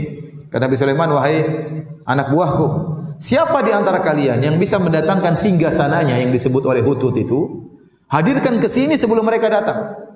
Jadi mulailah Ratu Bilqis dan pasukannya keluar dari negeri Sabah untuk menyerahkan diri kepada Sulaiman. Setelah mereka keluar dari singgasana mereka, Nabi Sulaiman mengatakan, siapa di antara kalian wahai anak buahku yang bisa mendatangkan singgasananya? Qala ifritun minal jinni ana atika bihi qabla an taquma min maqamik. Berkata ifrit, jin yang paling top, saya akan datangkan singgasananya kepada engkau wahai Sulaiman sebelum kau berdiri dari tempat dudukmu. Berdiri butuh waktu atau tidak? Butuh waktu beberapa detik. Belum berdiri sudah datang singgasana. Ada yang mengatakan maksudnya Nabi Sulaiman dia selalu mengecek pekerjaan anak buahnya dan dia duduk berjam-jam menjelang duhur baru dia berdiri. Artinya Ifrit berkata, saya butuh waktu beberapa jam atau beberapa saat untuk sebelum kau berdiri wahai baginda akan hadir singgasana Ratu Bilqis. Ini hebat, berarti jin itu punya kekuatan. Berarti jin Ifrit cepat sekali. Shring, kemudian pergi, kemudian mikul singgasana. Cepat sekali. Luar biasa. Jin memang ada punya kekuatan. Jin punya kekuatan. Wa qala alladhi indahu wa inni alaihi laqawiyyun amin. Percayalah wahai baginda, sungguhnya aku ini kuat dan terpercaya, aku amanah. Meskipun saya setan, saya amanah. Kali ini saya amanah. Qala alladhi indahu ilmun minal kitab. Maka berkatalah orang yang memiliki ilmu dari Alkitab. Ana atika bihi qabla an yartadda ilaika tarfuk. Saya akan datangkan singgasana tersebut sebelum kau mengedipkan matamu wahai Sulaiman. Subhanallah. Ada khilaf siapa orang ini. Ada yang mengatakan salah seorang soleh di negeri Sulaiman. Ada yang mengatakan maksudnya Sulaiman sendiri. Sulaiman berkata, wahai Ifrit, kau cuma begitu. Saya sebelum mengedipkan mata, sebelum kau kedipkan mata sudah datang singgasana. Jadi ada khilaf apakah itu Sulaiman atau yang lainnya. Intinya sangat hebat. Ya. Falamma ra'ahu, akhirnya orang ini mendatangkan singgasana sebelum Sulaiman mengedipkan matanya. Falamma ra'ahu mustaqirran indahu. Tatkala Sulaiman melihat singgasana tersebut sudah ada di hadapan dia, maka dia pun bersyukur kepada Allah. Dia berkata, qala hadza min fadli rabbi. Ini adalah karunia dari Rabbku bisa menghadirkan singgasana di hadapanku. Liyabluwani aashkuru am akfur. Allah memberi saya kenikmatan ini untuk mengujiku, apakah aku ini bersyukur kepada Allah ataukah aku ini kufur kepada nikmat Allah Subhanahu wa taala. Wa man syakara fa inna ma yashkuru li nafsi. Kemudian Nabi sallallahu alaihi wasallam berkata, barang siapa yang bersyukur, dia bersyukur untuk dirinya. Allah tidak butuh dengan rasa syukurnya. Tapi dia bersyukur itu untuk apa? Untuk dirinya. Dia beribadah untuk dirinya. Jangan sampai terbetik dalam benak kita Allah butuh untuk kita ibadahi. Tidak. Tapi seorang ibadah kepada Allah adalah untuk dirinya sendiri. Wa man kafara, barang siapa yang kafir, fa inna rabbi ghaniyyun karim. Sungguhnya Rabbku maha kaya dan maha mulia. Tidak butuh dengan ibadah kalian. Kalian kafir enggak ada masalah. Kemudian kata Nabi Sulaiman, qala nakiru laha arsyaha. Nanzur atahtadi am takuna minal ladzina la yahtadun. Kata Nabi Sulaiman kepada anak buahnya, rubah-rubah sedikit singgasana itu, rubah-rubah. Kita ingin lihat, dia ngerti enggak itu singgasananya atau bukan. Dirubah-rubah singgasana tersebut. Jadi, sebagian ahli tafsir menyebutkan Nabi Sulaiman tertarik untuk menikahi Bilqis ini. Ini ratu ini. Ini kalau dinikahi bagus ya, buat dakwah, buat macam-macam. Tapi Nabi Sulaiman ingin tahu ini ratu pintar atau tidak ya. Jangan-jangan blow on ya. Nikah sama perempuan blow on juga repot kalau ngobrol enggak nyambung-nyambung ya. Maka dia ingin tes apakah ratu ini pintar atau tidak. Maka dirubahlah sedikit dari apa? Dari bentuk singgasana tersebut. Apakah dia tahu ini singgasana dia atau bukan? Falamma ja'at qila ahakadha arshuki. Tatkala Bilqis sudah hadir, ditanyakan kepada Bilqis, ahakadha arshuki, apakah ini adalah singgasanamu? Qalat, subhanallah, bagaimana jawaban Bilqis? Menunjukkan cerdas atau bodoh ya? Kata dia, qalat ka'annahu hu. Kata dia, sepertinya. Ini menunjukkan Bilqis pintar ya. Dia tidak mengatakan iya, dia tidak mengatakan bukan. Tapi dia memberi jawaban dengan jawaban diplomasi. Sepertinya. Ah, pintar berarti. Bisa jadi istri kalau begitu. Tapi ini pendapat sebagian ahli dalam Israiliyat. Tidak ada dalil nasnya, tidak ada dalilnya. Nabi Sulaiman ingin menikahi siapa? Bilqis. Ini hanya pendapat Israiliyat dan disebutkan dalam buku-buku tafsir. Saya hanya menyampaikan. Tapi kalau kita berbicara tentang dalil yang sahih, tidak ada dalilnya. Ya. Kemudian kata Nabi Sulaiman, wa utinal ilma min qabliha wa kunna muslimin. Kita sudah dapat ilmu sebelum Bilqis dan kami sudah Islam sebelumnya. Wa saddaha ma kana ta'budu min dunillah. Ya. Adapun dia terhalangi apa yang dia sembah selain Allah menghalangi dia dari Allah Subhanahu wa taala. Innaha kanat min qaumin kafirin. Sungguhnya Bilqis itu termasuk dari orang-orang yang kaum yang kafir. Kemudian ternyata Nabi Sulaiman sebelum Bilqis datang, Nabi Sulaiman membuat istana yang sangat megah, terbuat dari kaca. Istana yang sangat megah, tinggi, terbuat dari kaca. Kemudian dibuatlah lantai istana tersebut sangat panjang, semuanya dari kaca. Tidak ada sambungan-sambungannya. Kaca flat yang sangat besar. Dan di bawah kaca tersebut dialirkan air dan ada ikan-ikannya. Sehingga kalau orang lihat seakan-akan tidak ada kaca. Seandainya kaca tersebut sambungan-sambungan ketahuan ada sesuatu di atas air tersebut. Tapi dia flat yang benar-benar datar, tidak ada sambungannya. Dan sampai sekarang belum ada istana seperti itu. Di zaman 2000 berapa ini? 18. Zaman now belum ada istana seperti itu yang pernah dibangun oleh Sulaiman. Kenapa Nabi Sulaiman ingin melihatkan kepada Bilqis bahwasanya dia hebat? Agar itu Bilqis secara mental sudah jatuh di hadapan apa? Sulaiman. Kemudian setelah dibangun semuanya, Nabi Sulaiman mengatakan, "Qila laha udkhilis sarh." Wahai Bilqis, silakan masuk ke istana. Dikira lewat tanah. Dikira lewat apa? Lewat semacam kolam kecil. Falamma ra'atu hasibathu lujjatan wa kashafat an sawqaiha. Waktu dia mau lewat, dia kira ada airnya. Maka dia pun mengangkat apa? Betisnya. Dikatakan oleh sebagian ahli tafsir, Nabi Sulaiman waktu ingin menikah sama Ratu Bilqis, ada jin yang tidak suka. Kata dia, Sulaiman, Bilqis tuh betisnya enggak beres. Betisnya seperti betis himar. Bulunya kebanyakan. Ini kalau antum baca buku tafsir, tapi semuanya dikatakan Ibnu Katsir enggak ada dalil. Ini cuma Israiliyat. Jadi Nabi Sulaiman kan mau nikah, harus cek dua, pintar sama cantik kan. Pintarnya sudah oke, tadi sudah dites, oh jawabnya diplomasi, berarti perempuan ini apa? Pintar. Tinggal cantiknya. Cantik sudah oke, betisnya bermasalah, harus dicek. Gimana caranya? Ya harus dibuat jebakan tadi biar betisnya apa? Kelihatan. Nabi Sulaiman tunggu. Tapi ini semua enggak ada dalilnya, ikhwan. Antum jangan sangka Sulaiman seperti itu alaihissalam. Tapi disebutkan dalam buku tafsir seperti itu. Untuk mengecek betisnya, Nabi Sulaiman bikin apa? Bikin tadi. Begitu lewat, oh ternyata enggak seperti kata jin kata. Ternyata Bilqis cantik, cuma ada bulu-bulunya harus dibersihkan. Ini semua Israiliyat namun tidak ada dalilnya. Kemudian qala innaha sarhun mumarradun min qawarir. Sulaiman menjelaskan, wahai Bilqis, enggak ada apa-apa di situ, enggak ada air. Ini lantai. Semua istana terbuat dari kaca. Maka Bilqis pun kagum, qala in rabbi inni dzalamtu nafsi, ya Rabbku, sungguhnya aku telah menzalimi diriku, wa aslamtu ma'a Sulaiman lillahi rabbil alamin. Dan aku masuk Islam bersama Sulaiman, aku tunduk kepada siapa? Kepada Allah. Bilqis tidak mengatakan aku tunduk kepada Sulaiman. Tapi aku tunduk kepada siapa? Allah Rabbul Alamin. Apakah Sulaiman menikah dengan Bilqis? Semuanya juga tidak ada dalilnya. Ada khilaf di kalangan para ahli tafsir, apakah Sulaiman menikah dengan Bilqis? Ada yang mengatakan Sulaiman akhirnya menikah dengan Bilqis, ya. Ada yang mengatakan Bilqis menawarkan diri tapi Sulaiman tidak mau, akhirnya Sulaiman menikahkan Bilqis dengan raja yang lain. Ya, dan intinya ada beberapa pendapat, yang jelas tidak ada dalil yang tegas apakah Sulaiman menikah dengan Bilqis, ya. Kita pun tidak pernah hadir acara walimahnya, jadi tidak tahu. Baik.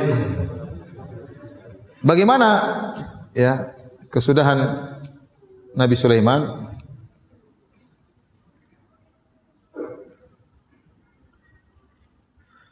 Nabi Sulaiman alaihissalam meninggal ya, tatkala sedang mengawasi para jin sedang bekerja. Ya. Kata Allah Subhanahu wa taala dalam surat Saba ayat 14, "Falamma qadayna 'alaihi al-mauta ma dallahum 'ala mautihi illa dabbatul ardi ta'kulu min sa'atah." Tatkala kami putuskan Sulaiman akan meninggal dunia, maka tidak ada yang memberitahukan tentang kematian dia kecuali aradah, yaitu kecuali rayap yang memakan tongkatnya. Jadi Nabi Sulaiman biasanya datang ngecek jin-jin kerja, dia bertumpu kepada tongkatnya. Diam. Dan disebutkan dalam buku-buku tafsir Nabi Sulaiman suka salat dengan pegang tongkat. Kalau dia sudah salat bisa berjam-jam. Bahkan dalam sebagian riwayat Israiliyat sampai berhari-hari dia salat berdiri. Jadi sudah terbiasa mereka lihat Sulaiman bertumbuh pada tongkat lama. Ya. Bahkan dalam sebagian riwayat dikatakan setahun, tapi riwayat itu tidak bisa dibuktikan keabsahannya. Intinya demikian kebiasaan Sulaiman. Jadi kalau Sulaiman sudah datang pegang tongkat, sudah jin-jin semua ketakutan bekerja. Suatu hari Sulaiman datang ngecek dan dia pegang tongkat dan dia meninggal dunia. Jin-jin tidak tahu, disangka Sulaiman lagi sholat. Kerja terus enggak kerja enggak berhenti kerja nih, Sulaiman udah mati padahal. Terus gitu. Jin ketakutan, terus kerja, enggak berhenti. Sehingga datang rayap kemudian makan tongkat tersebut. Butuh waktu lama untuk dimakan tongkat tersebut. Tatkala rayap makan tongkat tersebut, akhirnya tongkat tersebut patah, Nabi Sulaiman pun jatuh. Kata Allah Subhanahu wa taala, "Falamma kharra tabayyanatil jinnu allau kanu ya'lamunal ghaiba ma labithu fil adzabil muhin." Tatkala Sulaiman tersungkur alaihi salam, maka jelaslah bagi jin kalau mereka tahu ilmu gaib, tentunya mereka tidak akan diam terus bekerja dalam kehinaan. Sulaiman ingin menjelaskan kepada rakyatnya, jin-jin itu sombong dan angkuh, mengaku-ngaku tahu ilmu gaib. Maka Sulaiman ingin menjelaskan, saya pun meninggal, mereka tidak tahu kalau saya meninggal. Katanya mereka tahu gaib, padahal waktu saya meninggal mereka tidak tahu. Terus bekerja ketakutan sama Nabi Sulaiman. Kalau mereka tahu Nabi Sulaiman sudah meninggal sejak awal, mereka sudah kabur, tidak mau kerja. Ya. Ini dalil bahwasanya hukum asalnya jin-jin juga tidak tahu ilmu gaib. Yang tahu ilmu gaib cuma siapa? Allah Subhanahu wa taala. Baik, demikian para hadirin dan hadirat yang dirahmati oleh Allah Subhanahu wa taala, kisah tentang Nabi Sulaiman alaihissalam semoga bermanfaat.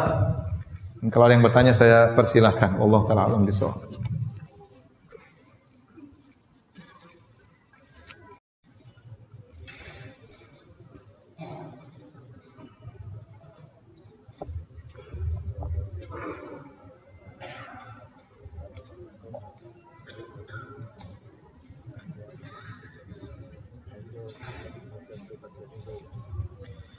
Bolehkah diamalkan doa surat An-Naml ayat 19 yang Ustaz ucapkan tadi untuk saya dan orang tua?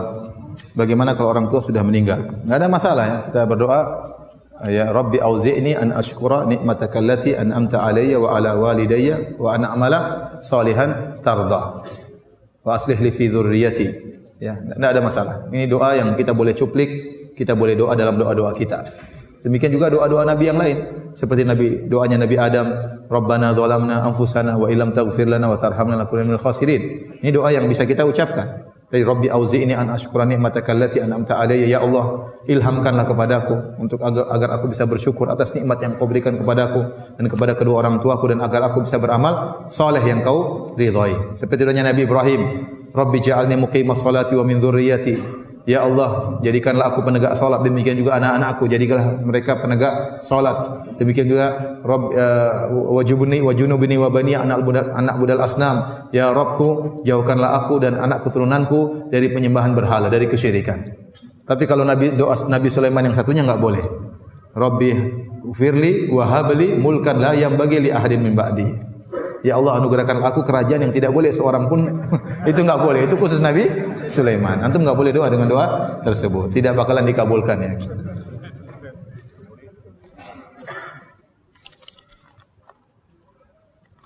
Ustaz, bolehkah kita bekerja sama dengan jin? Habiskah manusia untuk diajak kerja sama? Sehingga harus kerja sama dengan jin? Tidak boleh, tidak boleh. Ya. Ya. Ya ma'syaral jinni qad istamta'tum minal ins wa qala awliya'uhum minal insi rabbana istamta'a ba'duna bi ba'dhin wa balaghna ajrana alladhi ajjalta lana. Ya. Pada hari kiamat kelak Allah akan mengumpulkan manusia dan jin. Maka Allah berkata, wahai jin sekalian, sungguh kalian telah telah banyak menyesatkan manusia. Maka manusia berkata dari penolong-penolong jin, ya Rabb kami dahulu saling istimta', saling menyenangkan. Menyenangkan bagaimana? Jin melayani manusia, manusia memberi ketundukan kepada jin. Ya, jin itu sangat senang untuk diagungkan. Makanya Allah sebutkan dalam surat Al-Jin, kata Allah, wa annahu kana rijalun minal insi ya'udzuuna birijalin minal jinni fazaduhum rahaqa. Dan dahulu ada sekelompok laki-laki dari manusia minta perlindungan kepada sekelompok jin, maka semakin menambah kesombongan para jin. Disebutkan dalam buku tafsir, baik tafsir Al-Qurtubi, tafsir At-Tabari, tafsir Ibnu Katsir. Dahulu orang-orang Arab jahiliyah kalau mereka melewati suatu lembah, mereka berkata, na'udzu bi sayyidi hadzal wadi min sufahai qaumihi. Kami berlindung kepada bos jin di lembah ini dari gangguan anak buahnya. Setelah dia mengucapkan demikian, maka tidak ada yang ganggu dia. Tapi itu adalah kesyirikan. Menjadikan jin semakin sombong, semakin angkuh. Ini adalah kesyirikan. Maka tidak boleh seorang bekerja sama dengan jin, sengaja bekerja sama dengan jin ya. Tidak boleh. Ada yang mengatakan, Ustaz, tapi kalau jinnya muslim, dari mana kamu tahu dia muslim atau tidak? Zahirnya Ustaz. Bagaimana zahirnya enggak kelihatan? Ya, kalau manusia bisa kita cek zahirnya, dia ke masjid, dia ke ini. Jin dari mana ente cek ya? Ya. Apalagi Nabi berkata tentang setan kata Nabi, shadaqaka huwa kadzub. Setan itu benar kali ini tapi biasanya dia berdusta. Dan kita menutup pintu-pintu ini, ya. Jangan kita buka pintu-pintu ini. Ya, saya kemarin baru dari suatu daerah, saya ceramah. Di sana banyak bentuk kerjasama dengan jin.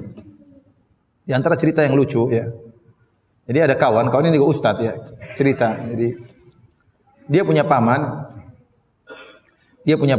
ya, suka mengajarin ilmu, tapi orang kalau mau ngambil ilmu harus bayar mahar. Ada sepupunya ingin diajari supaya bisa pintar ngomong. Jadi ada wirid-wirid tertentu, ada ritual-ritual tertentu supaya pintar ngomong. Kata pamannya, silakan, tapi maharnya 10 gram emas. Akhirnya sepupunya ini, padahal pamannya sendiri, sepupunya datang, kasih 5 gram emas. Nanti 5 gramnya belakangan. Akhirnya omnya ngajar, pamannya ngajar, dan akhirnya dia pintar ngomong. Dia pintar ngomong. Setelah pintar ngomong, yang pertama kali dikibulin pamannya sendiri. Sehingga dia pintar ngomong, 5 gramnya nggak dibayarin sampai sekarang katanya. Kemudian pamannya ditipu kedua kali. Paman mau gini, mau nggak mau kerja. Dia pintar ngomong, akhirnya dia banyak nipu orang gara-gara pintar apa? Ngomong. Seakan-akan menghipnotis. Itu pakai ilmu. Ilmu tersebut dibayar dengan 5 gram emas. Yang pertama dia bohongin gurunya sendiri. Saya dengar cerita ya ketawa. Jadi seperti itu. Itu apa namanya, kerjasama dengan jin, kerjasama dengan jin. Cerita kedua dia cerita juga.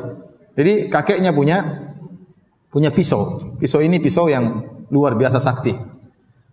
Kakak dia juga seorang ustadz pergi ke suatu pondok. Pondok itu ingin diserang oleh sebagian preman-preman dari daerah yang sama. Ingin datang dari daerah yang sama. Akhirnya kakaknya ini jengkel, dia pulang kampung, dia ambil itu apa namanya, pisau kakeknya. Pamannya udah ngaji, ya apa? Kakaknya udah ngaji, dia juga udah ngaji ustadz ya. Dia bawa apa namanya, pisau tersebut.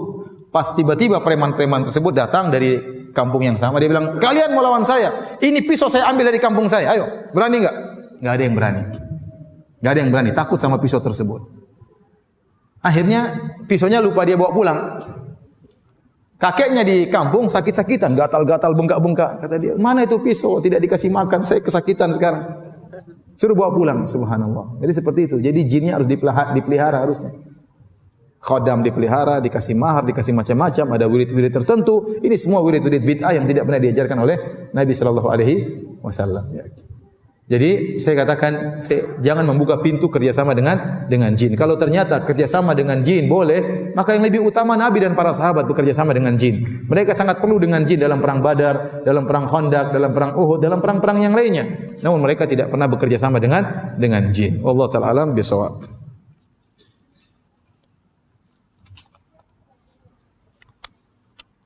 Ustaz, negeri Sabah itu di mana ya Ustaz? Ada yang bilang negeri Sabah itu dikuasai Ratu Bilqis itu di Indonesia. Ini malu-maluin ya, malu-maluin. Katanya Raja Sulaiman tuh Sleman. Enggak nyambung ya, subhanallah. Katanya Haikal Sulaiman tuh Borobudur. Ya, sekarang orang-orang Yahudi kenapa pergi ke Palestina? Karena mereka ingin bangun kembali kerajaan Sulaiman Raya, ingin membangun Haikal Sulaiman. Menurut mereka Sulaiman telah membangun kerajaannya dan mereka harus membangun kembali. Jadi mereka memfokuskan untuk membangun negeri mereka di Palestina. Kalau ternyata di Indonesia orang Yahudi akan pindah semua di sini, repot kita nanti. Ini tidak benar. Apakah ada keturunan-keturunan Sulaiman sekarang di mana? Di Sleman? Dari sisi wajah, dari sisi hidung yang mancung, tidak ada ya. Semuanya model-modelnya seperti kita semua. Apalagi Sulaiman disebutkan cuma sekitar 1000 tahun sebelum Masehi. Ini tidak terlalu lama ya. Tidak terlalu lama ya. Ini semuanya hanyalah omong kosong. Ini memalukan. Ya, ini penelitian saya dengar dari seorang, ini memalukan orang Indonesia. Ya. Jangan sampai diterjemahkan ke bahasa Arab. Nanti kita ditertawain sama orang Arab.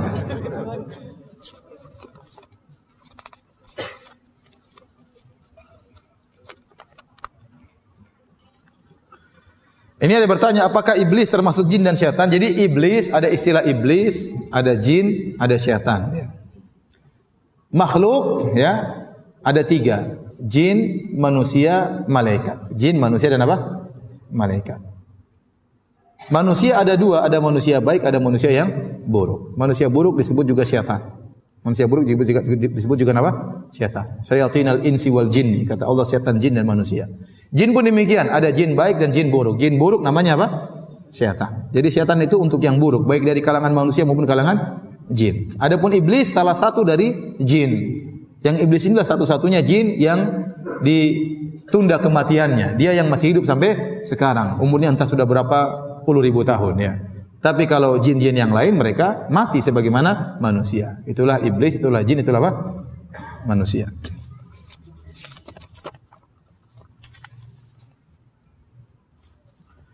Nabi Sulaiman ganteng kah? Ya ganteng lah pastilah. Tapi lebih ganteng siapa? Nabi Yusuf alaihissalam. Lebih ganteng Nabi Adam alaihissalam. Tapi apakah ganteng seperti kita nggak tahu, kita nggak pernah lihat ya. Tapi jelas dia ganteng ya. Jadi tidak ada nabi yang cacat. Ya. Tidak ada nabi yang cacat. Ya. Kenapa? Karena dalam rangka untuk menolak gangguan dari kaumnya. Karena kalau ada nabi yang cacat akan jadi olok-olokan oleh apa?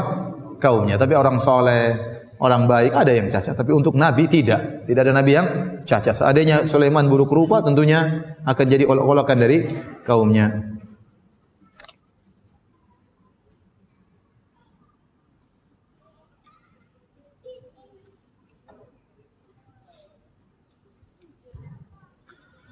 Ustaz, bagaimana kalau kita punya anak yang indigo? Apakah harus dibuang? Bagaimana caranya? Biasanya anak-anak seperti ini diganggu jin, ya, diruqyah.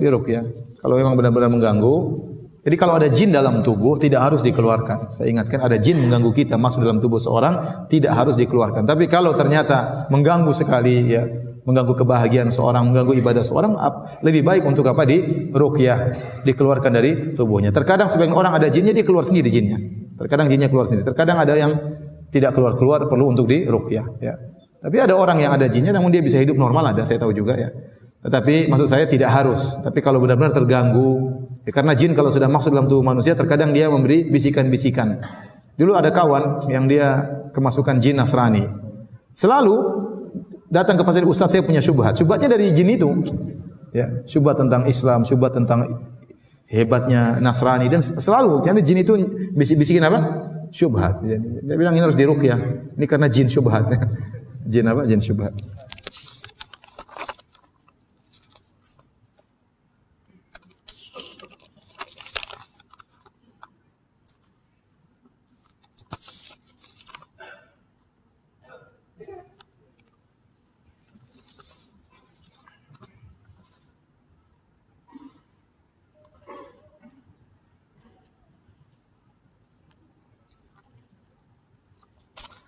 Baik, demikian saja. Ini hadiah. Hadiah buat saya. Oh, buat saya ada khusus, ya. Ini bagi siapa yang bisa menjawab pertanyaan? Baik. Di akhir pengajian ini ada berapa hadiah? 2, 3, 4, 5, 6, 7, 8, 9. Ada 10 hadiah. Bagi yang bisa menjawab pertanyaan, saya kasih hadiah atau hadiah dari panitia, ya. Pertanyaan pertama, sebutkan keistimewaan kerajaan Sulaiman. Ya, silakan berdiri. Ya, berdiri. Apa keistimewaan kerajaan Sulaiman? Assalamualaikum warahmatullahi wabarakatuh. Waalaikumsalam warahmatullahi wabarakatuh. Keistimewaan kerajaan Sulaiman adalah Allah menundukkan segala makhluk bagi Nabi Sulaiman. Pertama, menundukkan makhluk bagi Sulaiman, burung dan yang lain. Yang kedua, tidak ada kerajaan setelah kerajaan Nabi Sulaiman. ya, makhluk yang ditundukkan oleh Allah apa aja? Jin, Terus jin, binatang, manusia. Terus apa? Angin, yang lupa. Angin, ya. Silakan. Jazakallahu khairan. Silakan. Ya. Ya, Masya Allah. Allah barik fiik. Ya. Sebutkan dua ciri anginnya Nabi Sulaiman. Sana, silakan. Ya, berdiri. Antum jangan lihat ke belakang, ya, antum. Berdiri, ya. Apa ciri anginnya Nabi Sulaiman? Lembut. Yang kedua? Cepat tapi tidak? Tidak terlalu cepat. Ada pramugarinya enggak? Enggak ada. Pesawat Nabi Sulaiman tidak ada pramugarinya, ya. Silakan sini.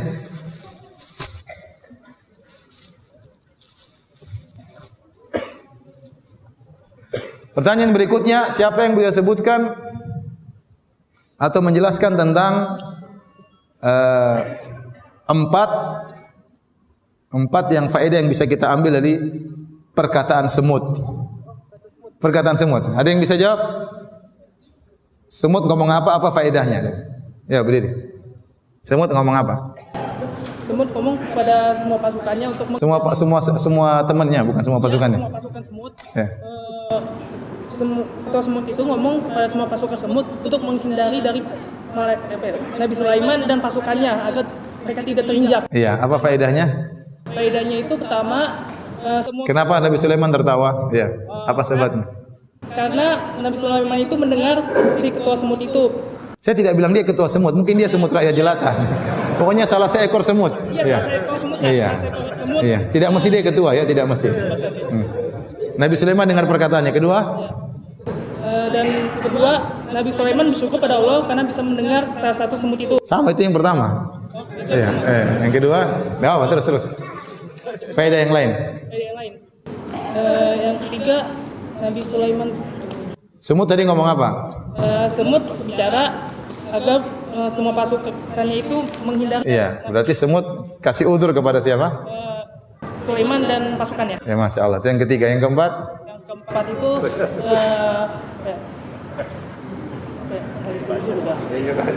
Ada apa sini? Silakan.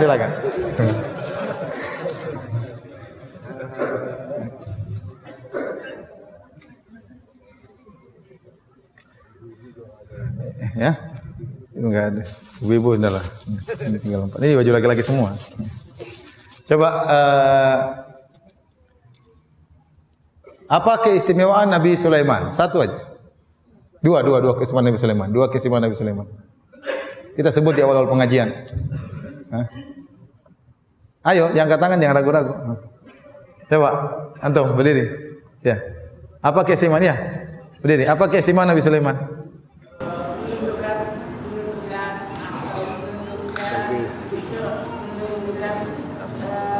Menundukkan apa?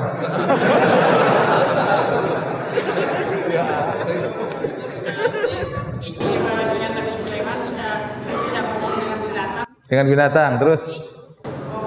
Hewan-hewan. Yang kedua, dia mempunyai kerajaan yang bisa. Iya. Keistimewaan Nabi Sulaiman, dia seorang nabi dan rasul.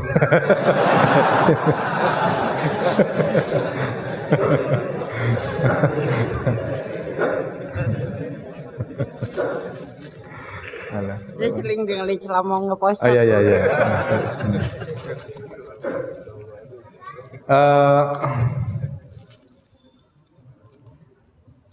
Apa lagi pertanyaan? Siapa yang hafal doa Nabi Sulaiman? Nah, jawab berdiri. Ya. Rabbi auzi'ni an ashkura ni'mataka allati an'amta 'alayya wa 'ala walidayya wa sallallahu. Rabbi auzi'ni an ashkura ni'mataka allati an'amta 'alayya wa 'ala walidayya wa an a'mala salihan tarda. Masyaallah.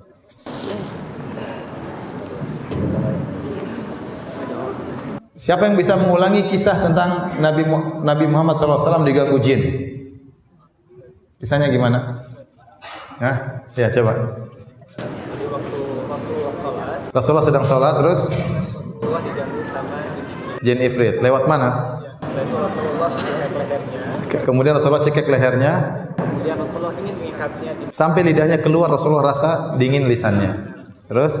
dan Rasulullah ingin mengikatnya di masjid sampai pagi hari sehingga semua sampaikan Iya. tersebut. Tapi Rasulullah teringat pada doa. Masya Allah, jazakallah khairan. Apa? Mau jawab? Udah, langsung aja dapat hadiah. Baik, demikian kajian kita ikhwan dan akhwat yang dirahmati Allah Subhanahu wa taala. Kita tutup dengan kafaratul majlis. Subhanakallah bihamdik asyhadu an la ilaha illa anta astaghfiruka wa atubu ilaik. Assalamualaikum warahmatullahi wabarakatuh. Demikian kajian hari ini